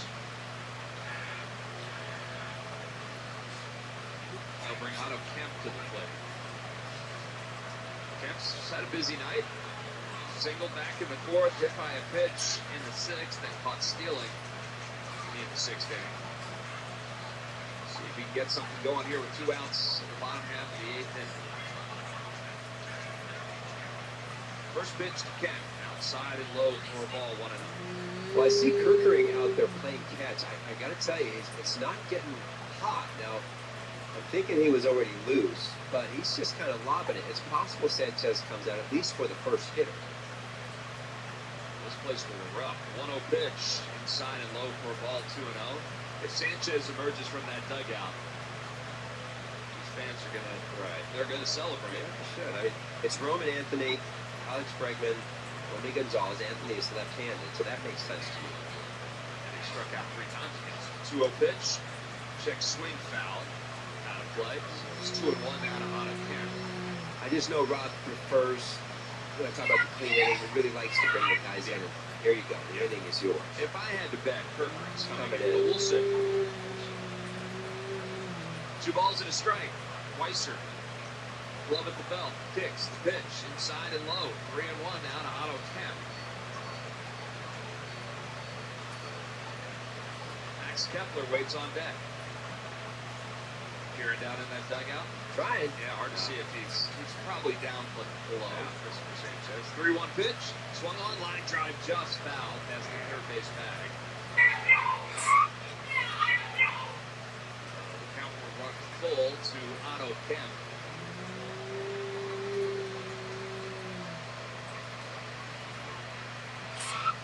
And starting to make some noise. 3 balls, 2 strikes, 2 outs. Bottom of the 8th. Back. The pitch. Fouled again. Fans have the wave going here. That's a Y2K back to that. That's a great call, man. 1999 thing, Yeah. right? Yeah. Those fans, they get it. 3 balls and 2 strikes. Otto Kemp, the pitch. Swung on, hit back up the middle, but right there is Gonzalez, the second baseman. He has it, or fires over to first in time for the out. So 1, 2, 3 go the Phillies here in the 8th inning.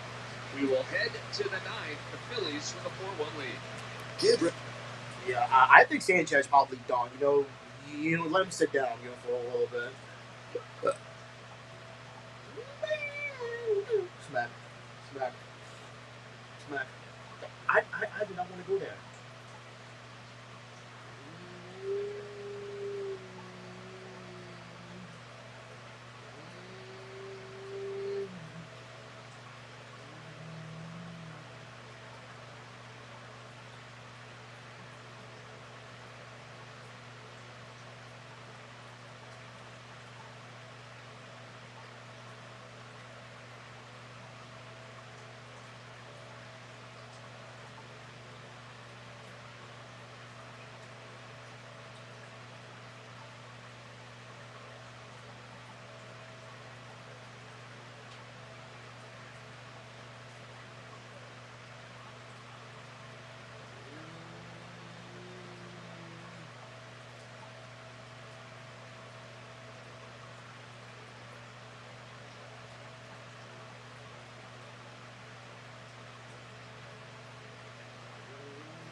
Little stylish form. Well, someone's got the pitch.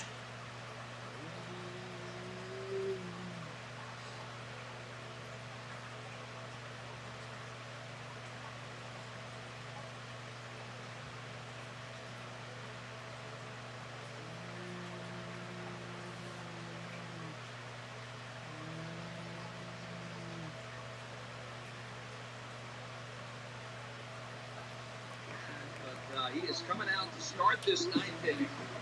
He will face Roman Anthony, who he has struck out 3 times already tonight. Wait, so it's Ryan Kerpering? 10 strikeouts so far for Christopher Sanchez, and he's not done yet. Oh, he's not? I thought it was Kerpering. I mean, I'm surprised. You thought he'd come back. It would be theory. Well, I thought there was a chance just because it's against Anthony, who's been a terrific hitter, especially for the rookies. He's leading all kinds of categories. Whether or not he'll stay in there, it depends. Well, the first pitch to Anthony is over for a strike. 95 right down the middle. And it's 0-1 to Roman Anthony. As you would expect, as we talked about, Sanchez, big roar from the crowd when he emerged from the dugout. Mercury's still up in the bullpen. Next pitch to Anthony. Inside and low for a ball. It's 1-1. Yeah, that's fair. Fair. So he may be in here just for the 1 bat. Smack. Smack.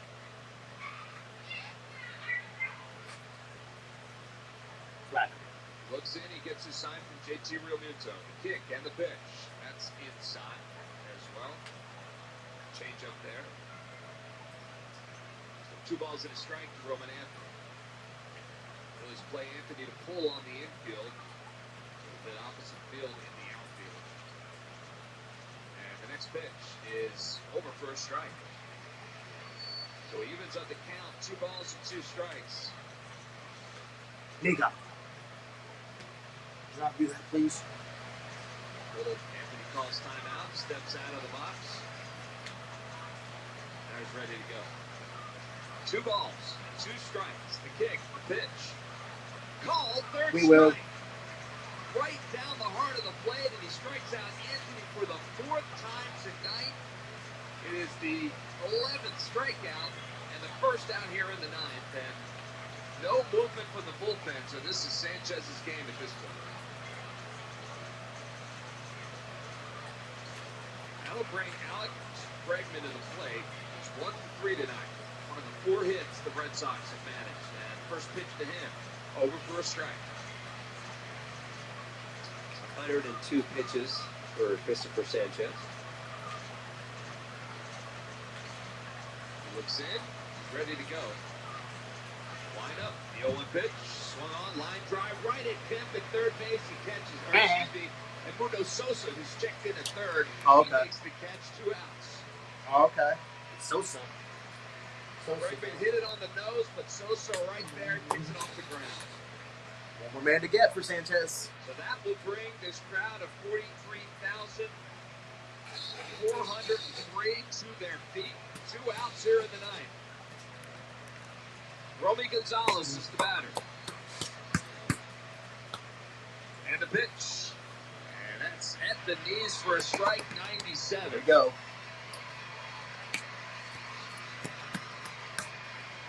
At this point, we don't even need our bullpen. No balls, 1 strike to Gonzalez. The 0-1 pitch. Swing and a miss. He got him.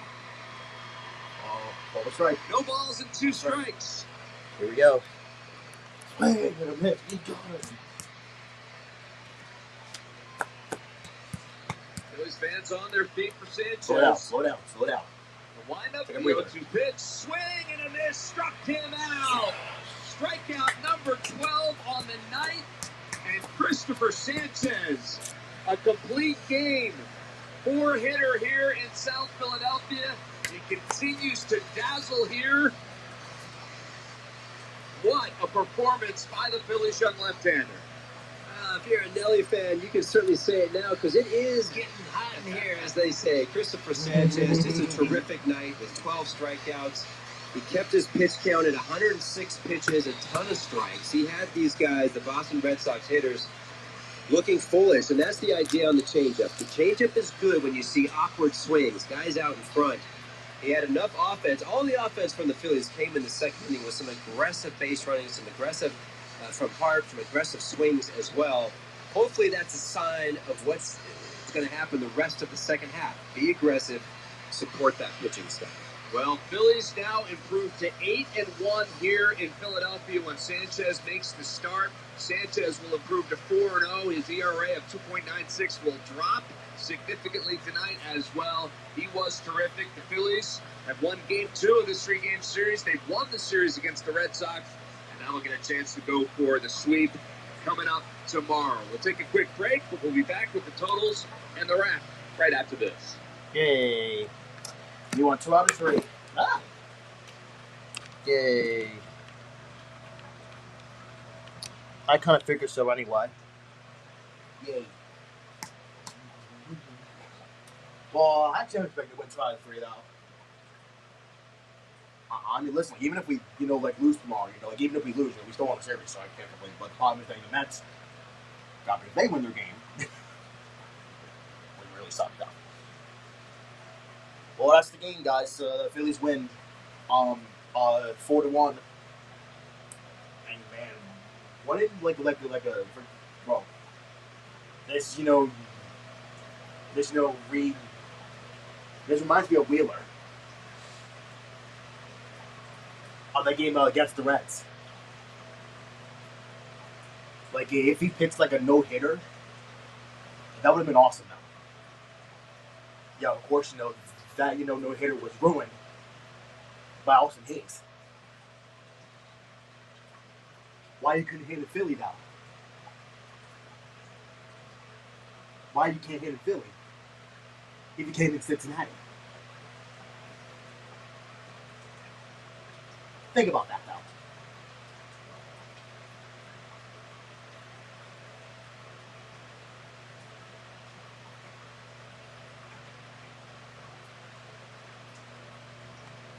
I'm actually going to trust my phone downstairs.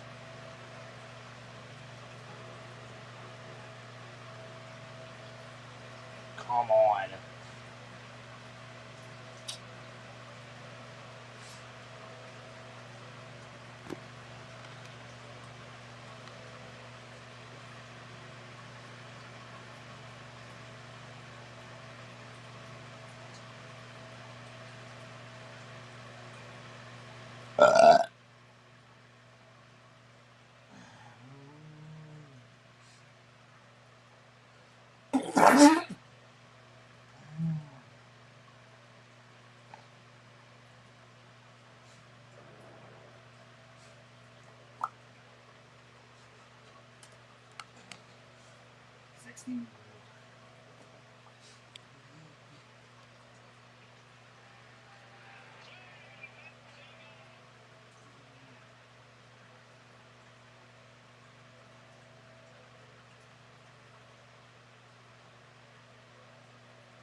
What the frick?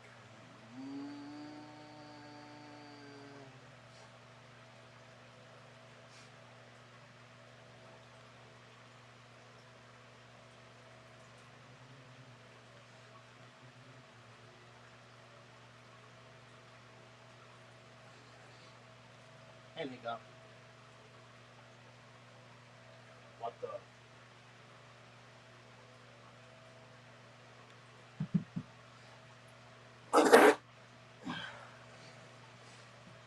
Right.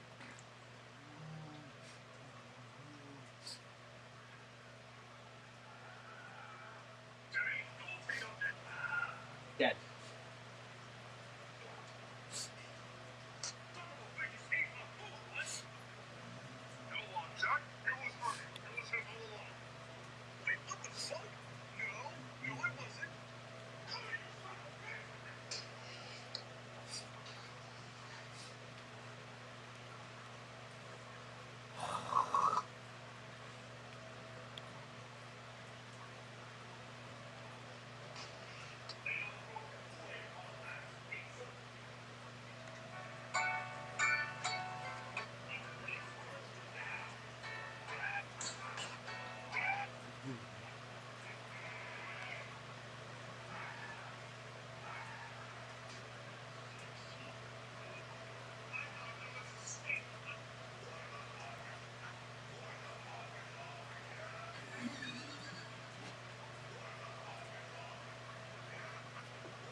Well, I think I'll play Jacket as videos right now, so I'll just get it done and over with. Oh my god, this freaking cord is not doing anything.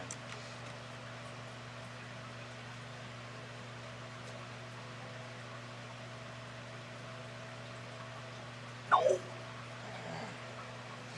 Mr. Grinch is a loser. Mr. Grinch is a loser. Mr. Grinch is a loser. Yeah. I'm still here, guys. Mr. Grinch is a loser. Mr. Grinch is a loser. Mr. Grinch. Oh my god, really? Dash is filmed in front of a live studio audience. Here we go. Ding dong. I'm actually gonna get my phone a little down low. Here we go. Ding dong, ding dong. Oh my god, my phone's Yeah. Chill with the doorbell. I'm home. You sure? You know what? I'm talking about phone instead. Come on. I know, darling. It's just Applejack's home. Wow. It's true what they say, you white ass. Huh? I beg your pardon. Rarity, there you are. Come on inside. Don't mess this up for me, Rainbow Dash. I want me and Rarity's date to be perfect tonight. Chill, Applejack. I'm not even gonna stay here. I've got a date tonight. Apple cider. So I'm gonna need to borrow a partner. Are you crazy? You don't even know how to drive. Chill out. I'll read the manual. I'm sure about that. When that girl gets back, she's gonna be drunker than a spook trying to do contraception. Most likely. Applejack, darling, this dish is simply divine. Well, I'm glad you like it, Sugar Cube. Applejack, I love you very much. Aww. I love you too, Rarity. Hey, what's up, bitches? This is never got drunk. Rainbow Dash, you're drunk. Hey, I'm not drunk. I swear to drunk, I'm not. We'll have to see about that. Well, See you later, you're drunk. don't damn it. What's it go? You bring my name with Rarity in the room all over the floor. Better rub it in. Bro. For a moment. Watch me. Jack and Dash is filmed in front of a live studio audience. Yay.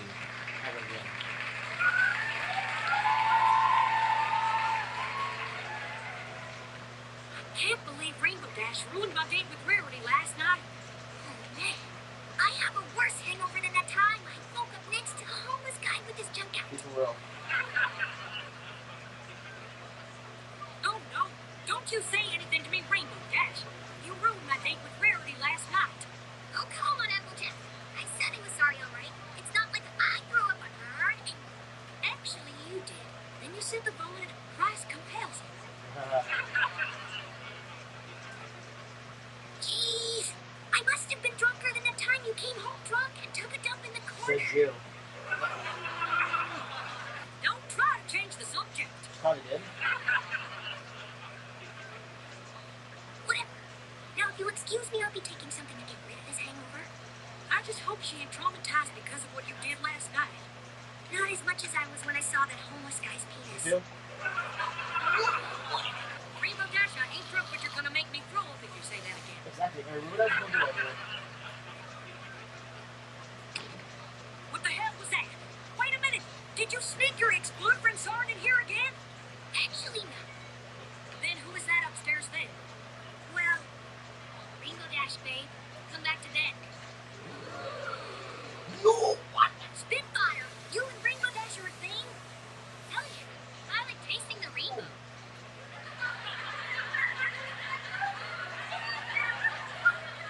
You know what, babe? Just give me a few minutes to get rid of this hangover. Oh my god, really? You're still So, going? is this gonna be serious? Hell yeah. No one can taste the rainbow like she What's your can. station?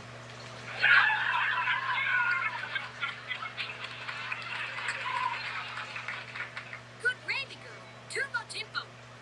I just said the Applejack. Hey, I'm just saying. You asked after all. Yes, you did. You did. You will know I'm starving to regret it more than that time I applied for a job. Since when? Well, you do have some good numbers. If you weren't my best friend and I was a guy who loved to put my stick between those hot cakes. this to be honest. Come on, Applejack, you're the I guess what should run under mine. Hey, you said honesty is important, right? So I'm being honest. That's right. No! Good gravy. What am I gonna do with you? Applejack, something. Give your best friend a hug and tell her how much you love her. Aww. All right. Come here and hug me, Rainbow Dash. Oh, by the way, you're out of Pop-Tarts. Wait a minute. You ate my last Pop-Tart. What? You know I get up here when I get drunk. Since when? God damn it, Rainbow.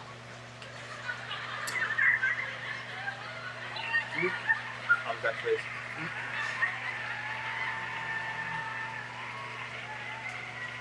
Jack and Dash is filmed in front of the live studio audience. Yes, sir. Yes, sir. Well, I'm playing certain videos. I'm gonna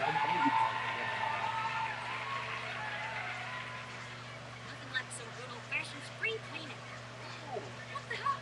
Is that Spitfire's car? maybe. Rainbow Dash, get down here! This better be coordination. What is it? Why the hell was Spitfire's car on the couch? Oh, so that's where that was. My bad.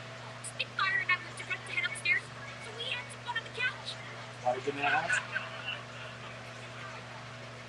What the hell, Rainbow? This is the couch we sit on. Really? Oh, relax, CJ. Just spray some deep freeze on it. It'll be Remember fine. that's not the one that doesn't show Applejack Treasures in this video.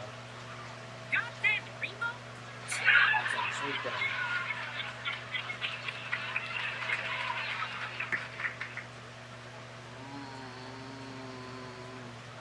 I messed. The couch smells worse than a dead possum in a barrel of pickles. See what I say to number. Whatever. What are you doing up so early anyway? I was spring cleaning until I saw your girlfriend throw on the couch. Yep. Spring cleaning? What for? Things are just gonna get dirty again anyway. Rainbow Dash, that's the same as asking what's the point of taking a bath. Says the girl who didn't take a bath for an entire week. You smell like a hooker who doesn't wash her teeth. Says you again.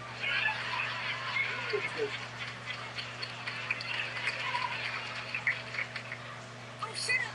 I was busy with firework. Short that? Hey, by the way, why were you crying last night? I wasn't crying, Rainbow. Then what the hell were you? Oh. Oh my God! Hey, Jay, you naughty girl. Shut up. It wasn't what you I'll think. have to bring it up after that. Applejack, I'm not gonna judge you if you like experimenting with your apple pie. I bet Rarity thinks it tastes as good as it probably Where's works. that knowledge about him both going? Oh, sweet Celestia, can we please stop talking about my apple pie? I told me, oh, he's going to tell me too. What? There we go. That's where we go. Ding dong. Thank God. Saved by the bell. That's what I'm saying. Jesus, man. Hello, Applejack, darling. There she is.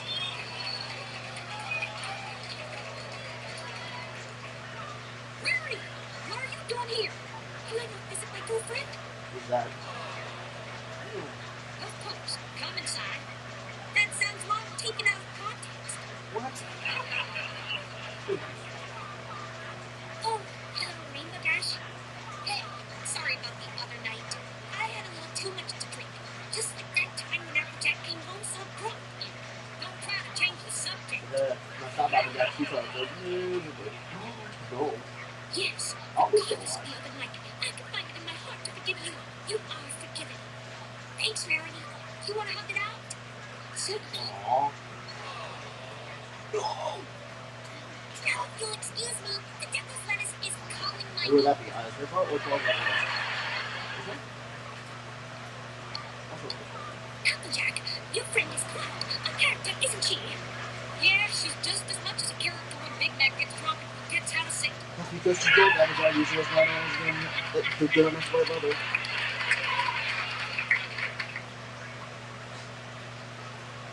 Applejack, darling, this wine is cute. Oh, radio. Thanks for that shit. Rarity Sugar Cube, I think you may have had too much. No, darling. I'm simply fine. Sure that? No, Jack. You were one sexy darling. Oh.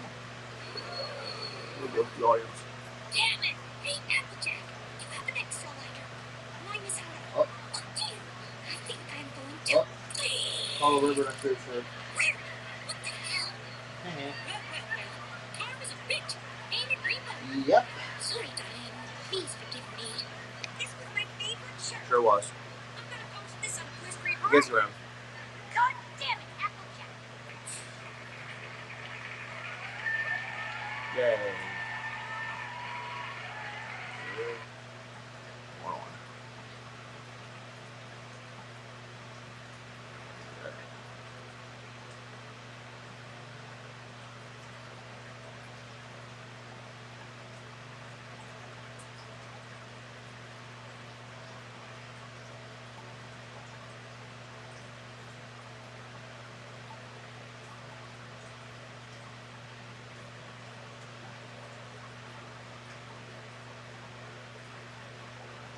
Jack and Dash is filmed in front of a live studio audience. Yay.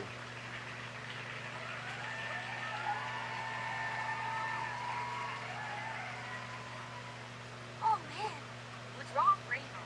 You look worse than that time you were high and accidentally walked out the house without any pants on. My stomach is aching like crazy. Did you do something funny? I had a few burritos, but that was it. Burritos? Where'd you get some burritos from? That new restaurant down the street. Wait, that new place called El Burrito. Oh no, I should warn you not to go there. Wait, what? What do you mean? I read reviews online about it. One got beer and gas I have to do. Great, so my ass is gonna be filled with gas. Oh, Regular room after the back up for gas. Jesus Christ. good gravy girl. I didn't need to hear that. You're the one who brought up gas. Exactly. Look what you got.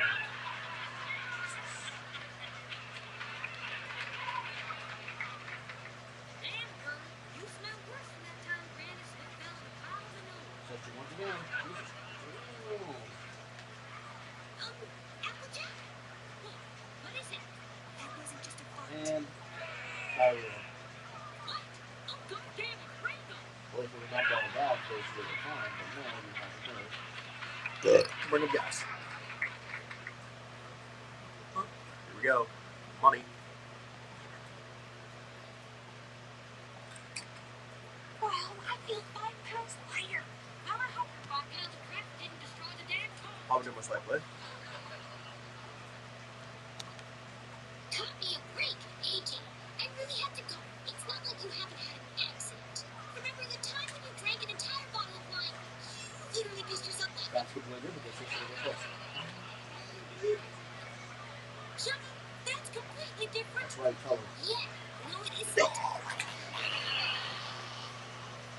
Whatever. Knock. Open that gate. Well. It looks like Rarity can't get enough of tasting your apple pie. Why does somebody eat dinner? Shut up, Nash. Rarity has not been tasting my apple pie. Oh, yeah? Then why did I hear you tell Rarity? Eat my apple pie, you sexy bitch. You were listening? Yeah. You guys were so loud that I wanted to call Spitfire over to taste the rainbow.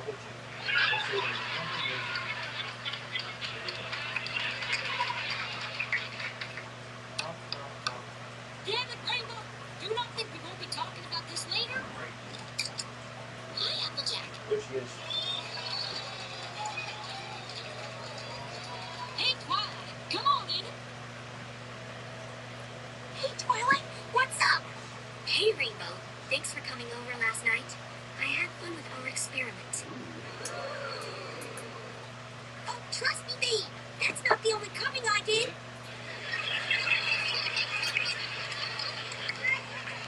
What the hell? Rainbow, it's you and Twilight now. Yeah, she called me over for some experimenting. It was fun. I'm sure it's fun with Dash. I don't know whether to be shocked or happy for you. Doesn't matter to me. Now, if you'll excuse me, Twilight and I have some experiments to Oh, do. fine. We'll go Phillies. I swear if that girl is gonna let too many people near her You rainbow. just never know, Applejack. You just never know. Wow, Rainbow, you're very good with experimenting. You know it, babe. Now give me a kiss, you sexy nerd. Oh. And we're gonna some fun again. We'll exactly sci-fi because Crap. Sorry, Twilight. It's okay, Rainbow. We all do it. Yep. Yeah, I guess so. Yeah. I'll explode. Oh no, my stomach is bothering me again. Yep, I'll explode. Money. Uh-oh. Yeah, this is me real quick. Applejack, I don't know are my you in camera there? on, but there you go. I'll be out in a minute. Can you hurry up? My stomach is bothering me again. There you go. It hurts more than the time I ate one of Pinky's big bags. That's where we go. Oh. There we go. Money. All right, fine. I'm almost done. 3, Hurry, Applejack. 2, It's gonna... 1. Oh, no. I just exploded.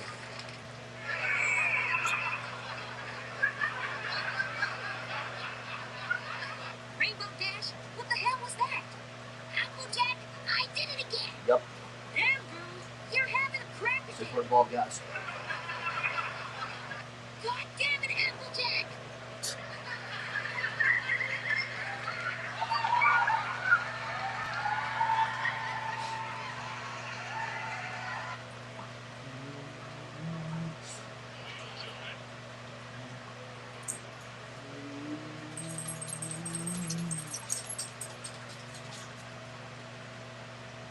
Alright. I'm gonna go ahead and eat. I'll be right back. Wait, can I be myself here? I can't really say. Hello?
Go.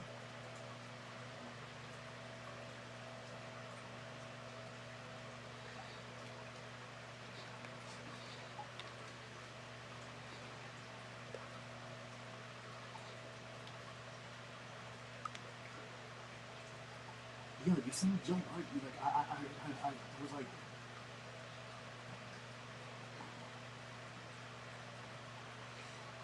jump.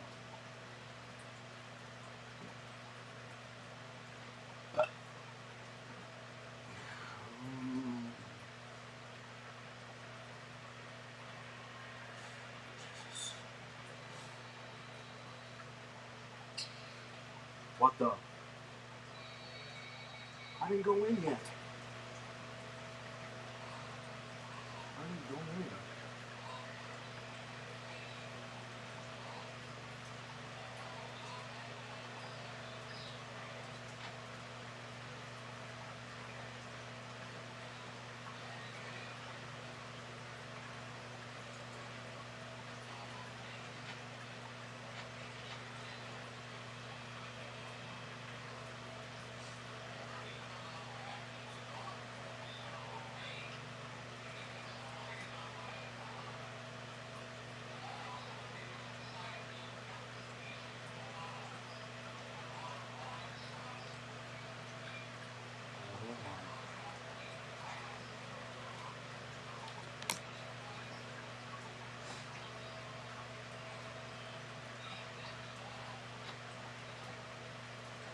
They left.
Christ.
Cheese really, let me see. One big. One bottle. That's two out.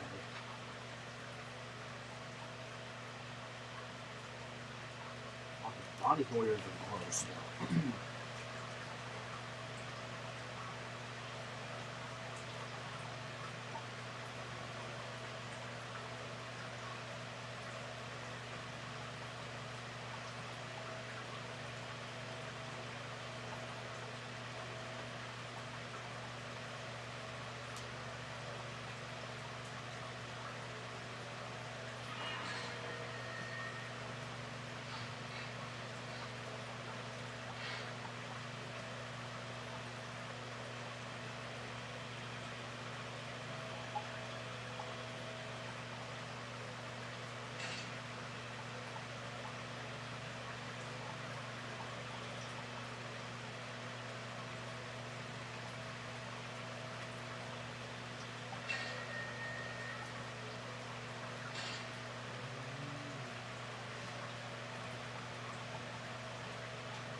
We're not gonna have enough power.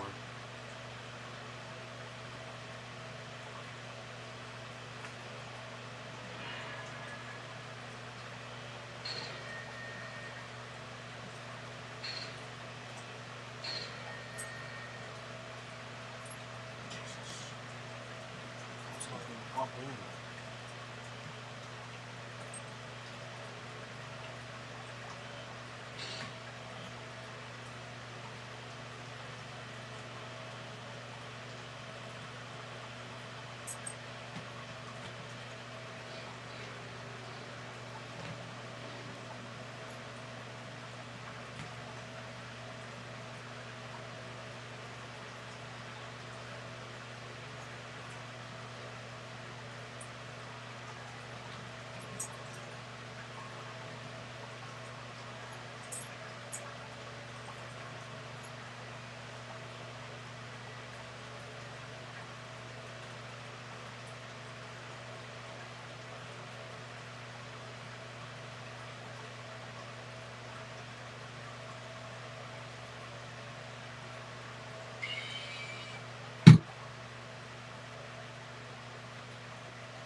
We already heard you.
The hell?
It's just a waste of time, man.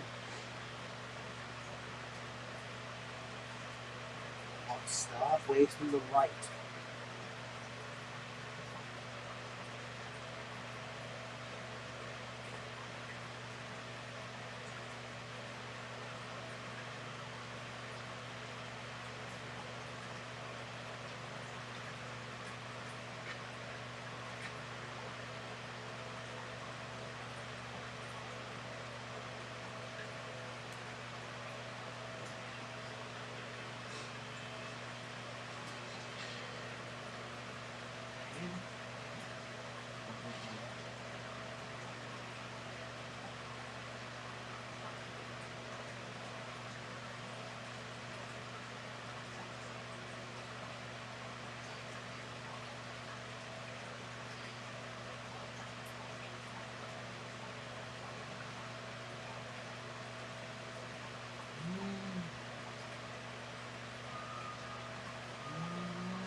My time has been officially wasted on this. Now I gotta do the freaking D5 fixing video like right away. Like, I gotta play this like straight away.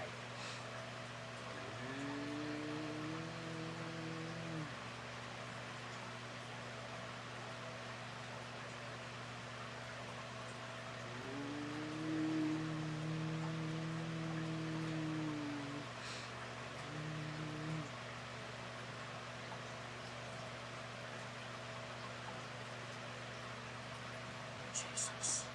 That was a half hour, and that was a waste. That was a waste of my 30 minutes of time. Thanks a lot.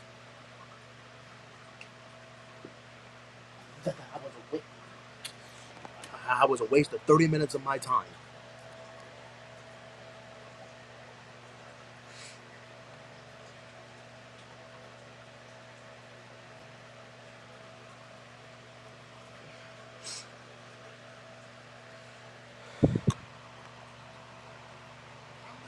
These two are not, and these two are definitely not outcasts. I also like how Pinkie Pie and Sonata are just vibing out to this so much. Small details like that really make me appreciate this movie more than I should, honestly.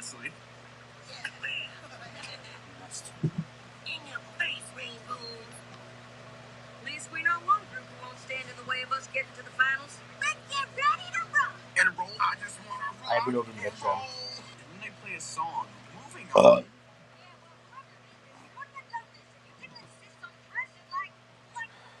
you mean?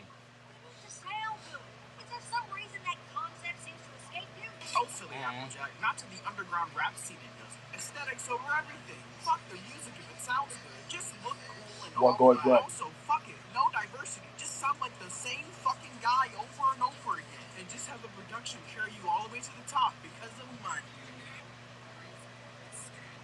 Oh, no, you don't. No.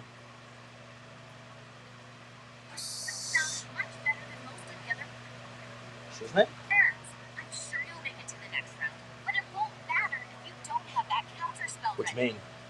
Bitch, what fucking song were you listening to? That shit was fucking straight dumpster juice. That's what she said. The Rainbows have hidden talent. Let's keep it hidden. Then Twilight bumps into I don't want. Wait. He says something base. Stop.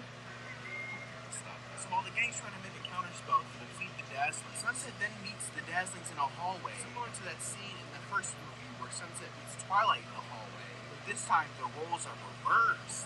Ooh. So the Dazzlings are all like, Sunset, you a bitch. Yeah, you bitch me, bitch. You heard what you did, fucking bitch. That's a good scene, honestly. Could it be a little bit more subtle? Yeah. But I'm not complaining. Anything is anything. So after we skip an on-the-nose but catchy song, it's like, hey, yo, players, we got to be in the final round for real. And Applejack is all like, yeah, the rain booms. It's really booming this bitch up, if you get what I'm saying. Boomer, my dogs. We won't let you down, my nizzle, grizzle, Twilight. Like, hey, yo, can you play the Miss Good Swashbuckle. Rainbow Dash is all like, yeah, fuck off, I don't want to hear that wang ass shit. We gonna play my song, bitch. And after Trixie performs and the chorus of the Rainbow, she's all like, top that, you fucking opium goons. Get the fuck up out of here. Get the fuck up out of here with that fucking rap trash. It's all about hyper pop. I'm a true 100 gangster for real. Anyways, then cut to another song. So after Sunset Shimmer just so fucking spears Rainbow Dash like Goldberg. Rainbow Dash is all like, hey, yo, homie, what the fuck is that shit all about, dog? It's all like, dog, we need to save that shit for the big finale. What do you mean? And Verity's all like, dog, that was not open. Then Celestia and Luna come on. Like, surprise, surprise. Guess who's moving on and guess who's not? Could it be? It's Trixie's band. No, I'm kidding. It's just as the Rainbows take the walk of shame through the crowd, Dazzlings then manipulate Trixie to sabotage the Rainbows set later tonight at the finals. We then see the Rainbows preparing for their set later on tonight. Suddenly, oh no! Trixie uses a immediately placed trap door to trap the fake Cowboys. The plot, and man, I didn't say this movie was perfect. I immediately knew what this was because behind Trixie there was a giant lever right there. Everyone could see it, and nobody stopped to say, hey, what's that giant lever doing right there? But, oh well, I guess. They're just stuck in a pit now. The Dazzlings are like, yes, all the sick fart smell will be all ours. Not that dumbass scene. Trixie sings the same song again. Who cares? The main six trying to escape underneath the stage, but I wonder whose fault that is. Then they start infighting because, you know, they're opium dick riders. Of course, they start infighting. Applejack's all like, hey, Rainbow Dash, why the fuck you download the Lucky Preset? I told you to download the Destroy Lonely Pack. This wouldn't have happened if you were on some dumbass shit like you always are. No, this wouldn't have been an issue if you would have stopped downloading the stupid ass KK type stuff on YouTube. That guy allegedly beats women. Bitch, the fuck you talking about? It's not what that beat type is now. I don't know what you talking about, some stupid ass KK type beat. That was probably rare. Excuse me, darling. I prefer, yes, this is Verity's voice now. Fuck it. I say it to Gigi, whatever the fuck his name is. So you guys never want to wear matching fits. Black is the perfect. It's all with the aesthetics, darling. Never the music. Also, everyone in the group calls me Pretty Penny, you filthy heathens. I have to look good when I fuck up a beat in FL Studio. No one cares what we're wearing. Hey, yo, fuck that shit. Where all the weed at? Yay.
That's the him. Players.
Fingernails.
Jesus. Okay,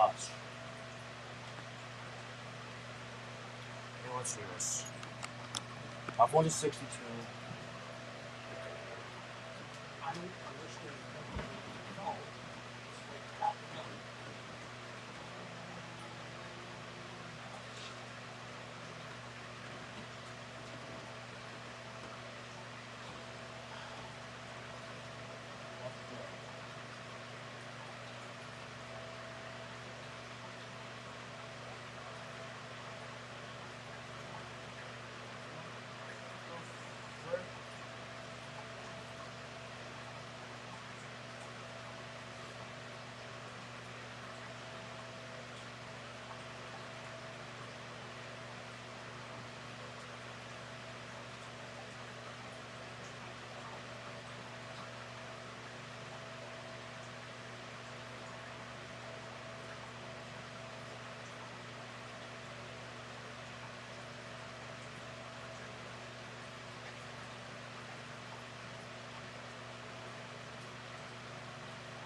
my time has been wasted like big time.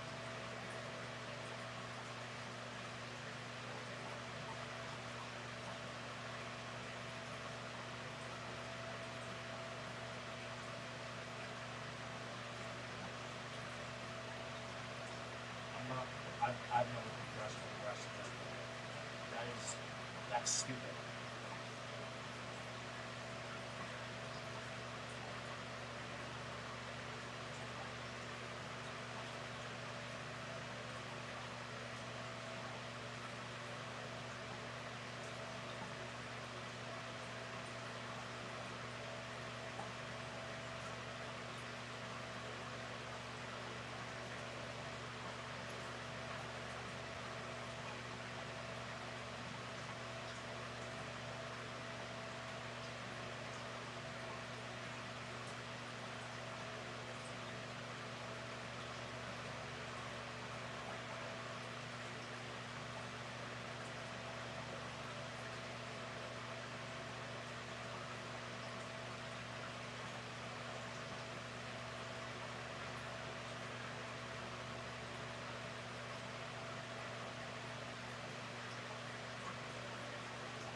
Don't play Dust to the Dust.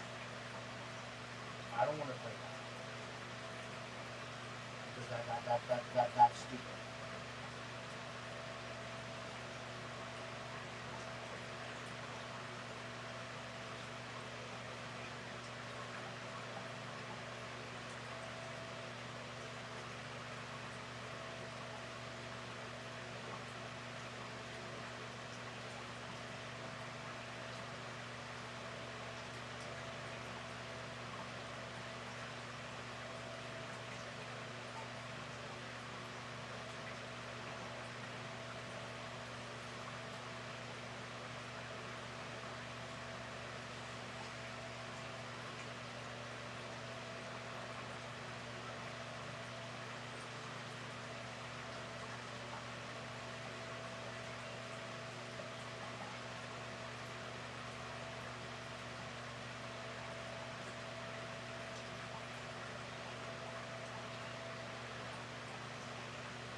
Go. Go. My friend. Hi. Guess what? I love you. People do love you. People do love me.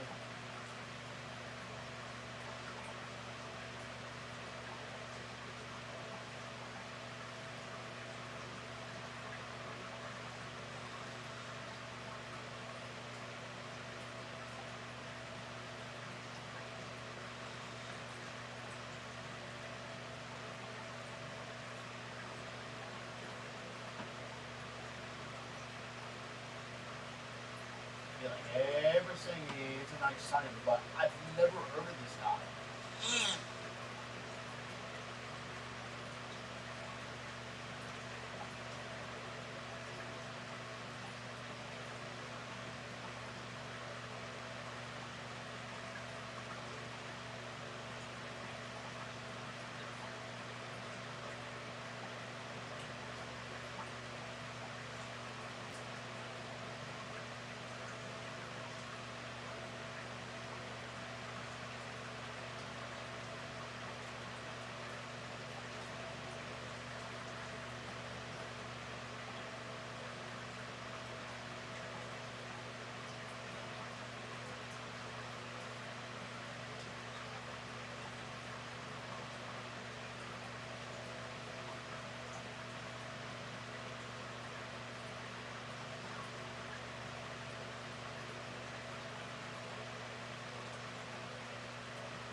my God, they did again. Oh my God, they won again. The Mets freaking won again. I swear to God, I feel like so like unnerved. Can the Mets please lose?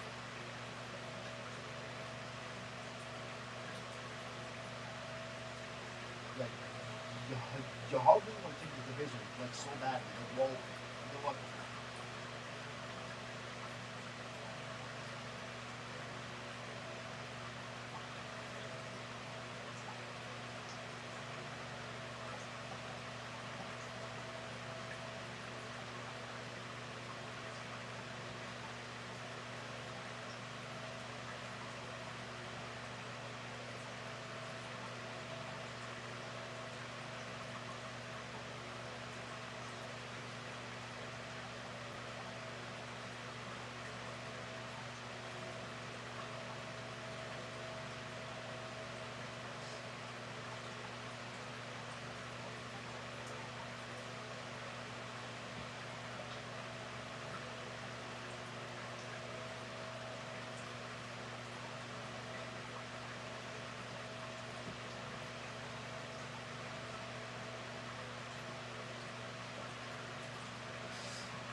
We go.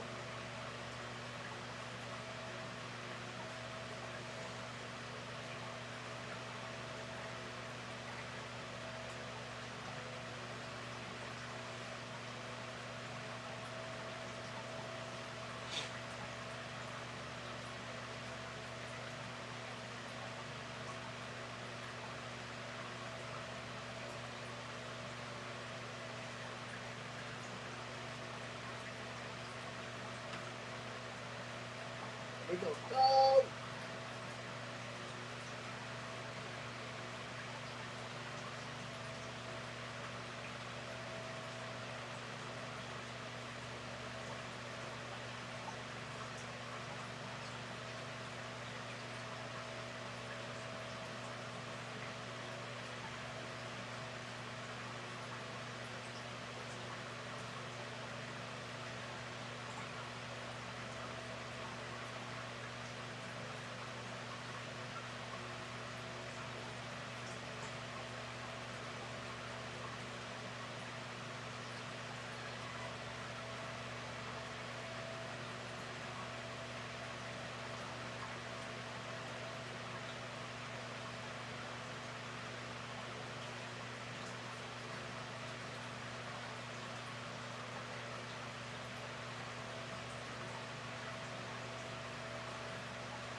Oh, he's Spanish? You're going out to pitch the ninth inning.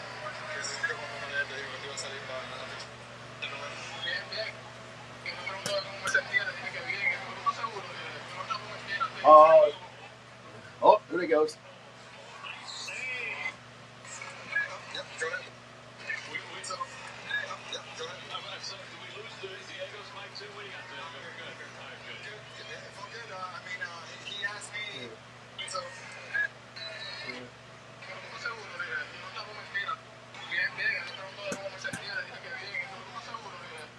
Oh, I forgot Christmas.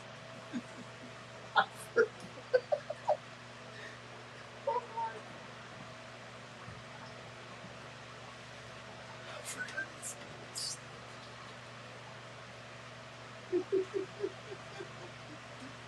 I forgot Christmas Sanchez speaks Spanish. He does. I forgot. Sorry. I'm sorry. I forgot he speaks Spanish. I'm sorry. I'm sorry. I forgot he speaks Spanish. I forgot he does. Well, at least, like, I kind of understand what he's saying now, like, kind of. Well, I know that BM means, what was it? I do know that BM means good in Spanish.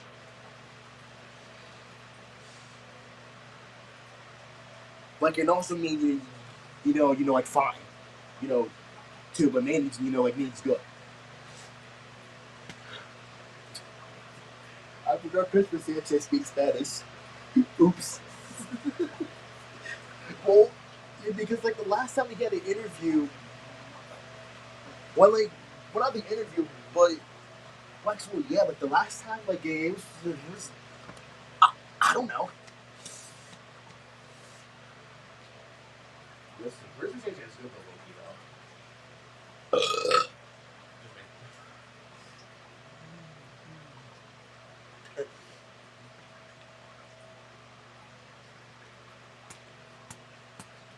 I guess he was the player of the game then. Well, that's because he's good.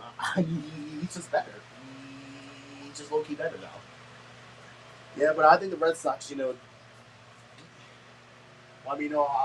guess that the Red Sox bullpen did, pretty much shut us down, when we scored those 4 runs, when we actually, scored those 4 runs. When, 4 was already, where's it? 4 runs was, what we needed. Oh, yeah, 4 runs was what we needed. Win the game, I thought it wouldn't be enough, but it was. Well, yeah, but those 4 runs actually came in early, so I'm not going to play anything. But I'm very disappointed the Mets won again. They need to lose. They are trying to get the division back from us. Keep trying. No, we're not going to get it back, or worse. Like, if we lose to the Yankees, that's very likely now. I definitely not lose to the Yankees again. I mean, most definitely not. But unfortunately, yeah, because that last game against the Red Sox, all was really neat. Well, I mean, we're here because even if we lose tomorrow, we still win the series. Because we won the series, Yeah, but how about after yesterday?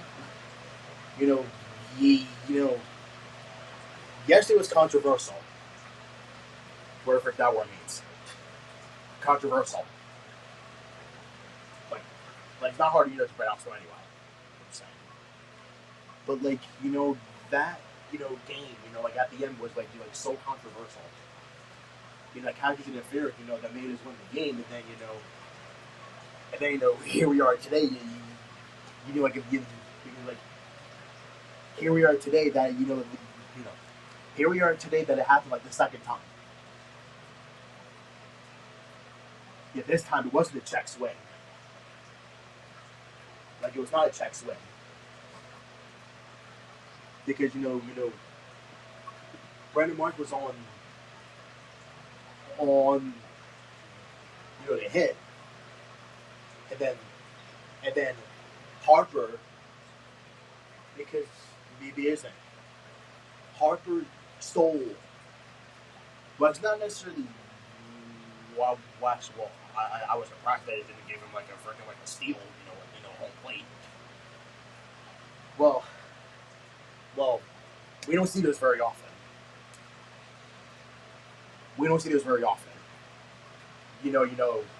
Stealing home, it doesn't happen very often. Well, unless you're watching other teams that you sometimes do that. Like if you watch, Ellie De La Cruz, I actually did that beforehand. I just said this incorrectly. Or I'm just gonna say De La Cruz. Because I think that's much easier. It's much easier, for me to say his name,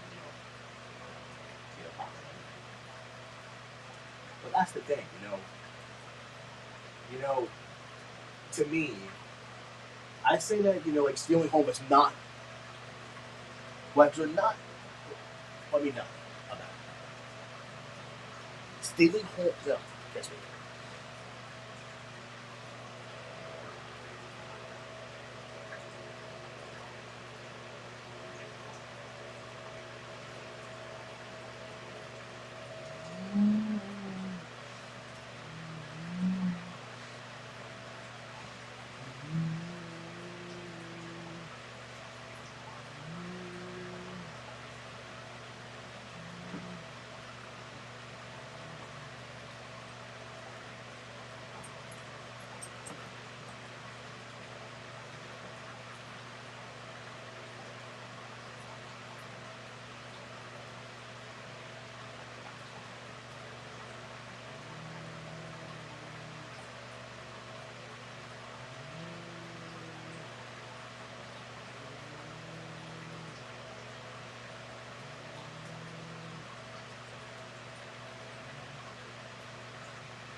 I mean, but yeah, like,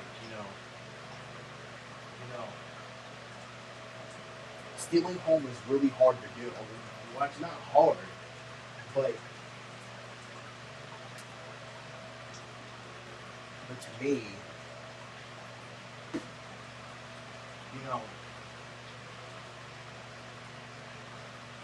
to me, stealing home plate is really, really, really hard to do. Well, like, unless, if you're not, looking at third,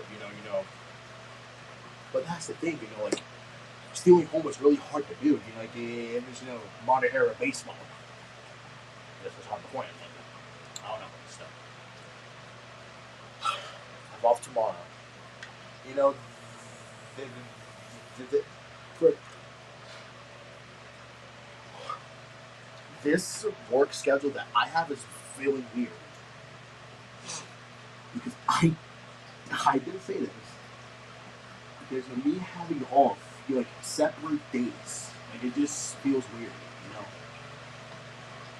Which, I mean, today wasn't too bad, for work, like it wasn't too bad. But then until I had to clean up the damn bathrooms. Yeah. Because I had to clean up both the men and the women's bathrooms because they stink. Or they stunk, or whatever the correct word is. But whatever, like, he's like, they didn't, like, it was horrible. Like, I wanted to wear a mask. Like, the next time that I clean up the bathrooms, I'm going to bring my mask. Because, like, I had, like, a hard time breathing. Well, it's not like a hard time breathing, but like, I just had, like, a hard time. Because there's that. It took me, like, almost a friggin' hour for me to because it took me, like, almost an hour to clean up those bathrooms. Like, I had to use the spray, freaking breach spray. Then I had to use, those damn, like, the Pine-Sol and the damn Lysol, for the toilets and the sinks. The sinks were fine. But Donna, one with the red hair, told me, to use it. Like, but why the sinks? But why the sinks, though? Like, I looked at the sinks, for both bathrooms, and they were fine. They were fine. Same with the toilets. They were fine too. Because everything. I went to the men's room first. Because that bathroom was the most of my concern. Because because I went in. Because listen. Oh, it's full of scars. Because I went into the men's room, right?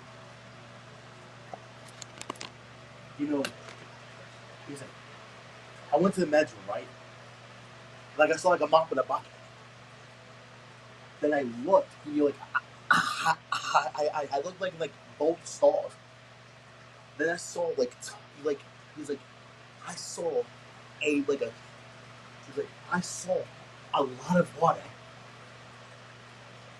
Like, I saw, like, a lot of disgusting water. That means that someone is using the second stall in the men's room. And like, he's like, that means that someone,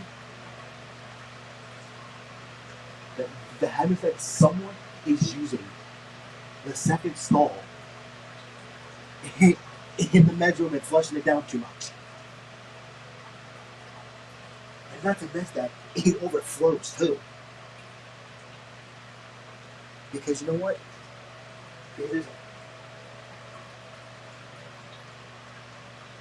That's what actually irritated me. He was like, not the whole floor though, but it was like the second floor that was completely, completely just like wet.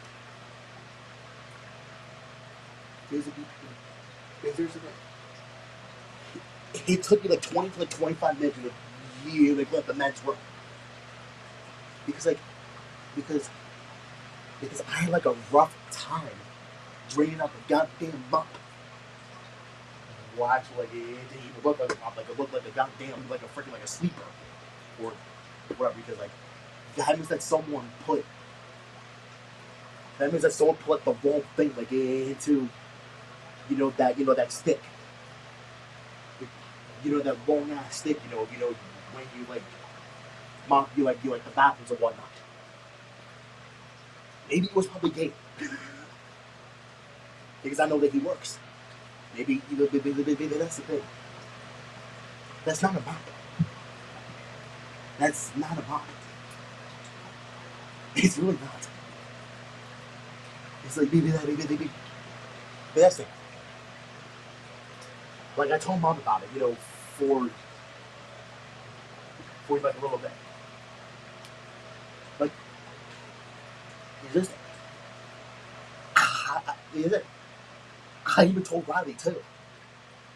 Like, I even, told him, when I was doing the sweep walk, when I was doing, clearing the bathroom, like, I actually did, like, appreciate him, for actually, helping me out, outside, because, because like, if he didn't help me, I would have been screwed.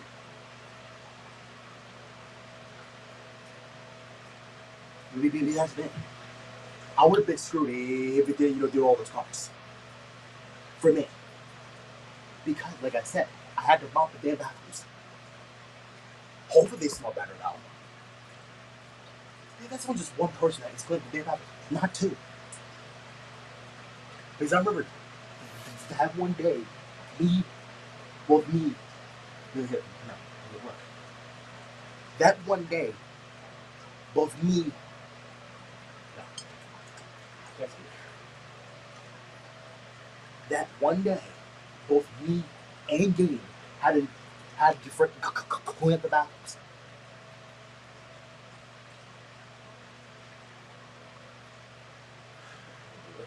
Like I said, well, yeah, because no, I'm not the goddamn janitor. I'm a cart pusher. Because, which I get it, someone freaking died last year. They got that, you usually clean, clean up the bathrooms every once in a while. He died last year. Freaking Pete. Maybe, yeah, that's his name. I think. Mika, what's up? Right.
Mika. Hi. How you doing?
What are you doing?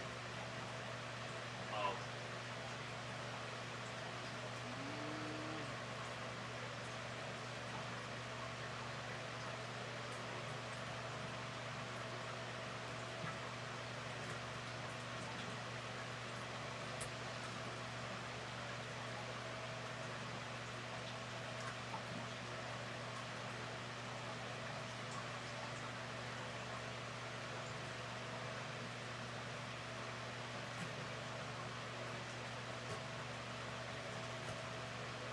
There you go.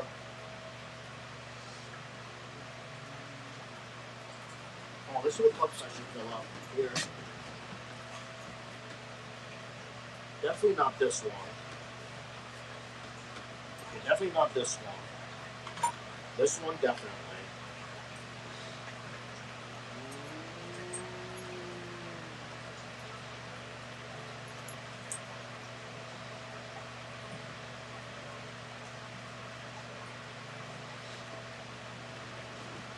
Alright, guys. Go ahead and end the stream here, so I'll see you guys tomorrow morning for Motion of Wednesday. And hopefully I'll see you guys then. So have a great rest of your Tuesday night. Yeah, there's always peace out.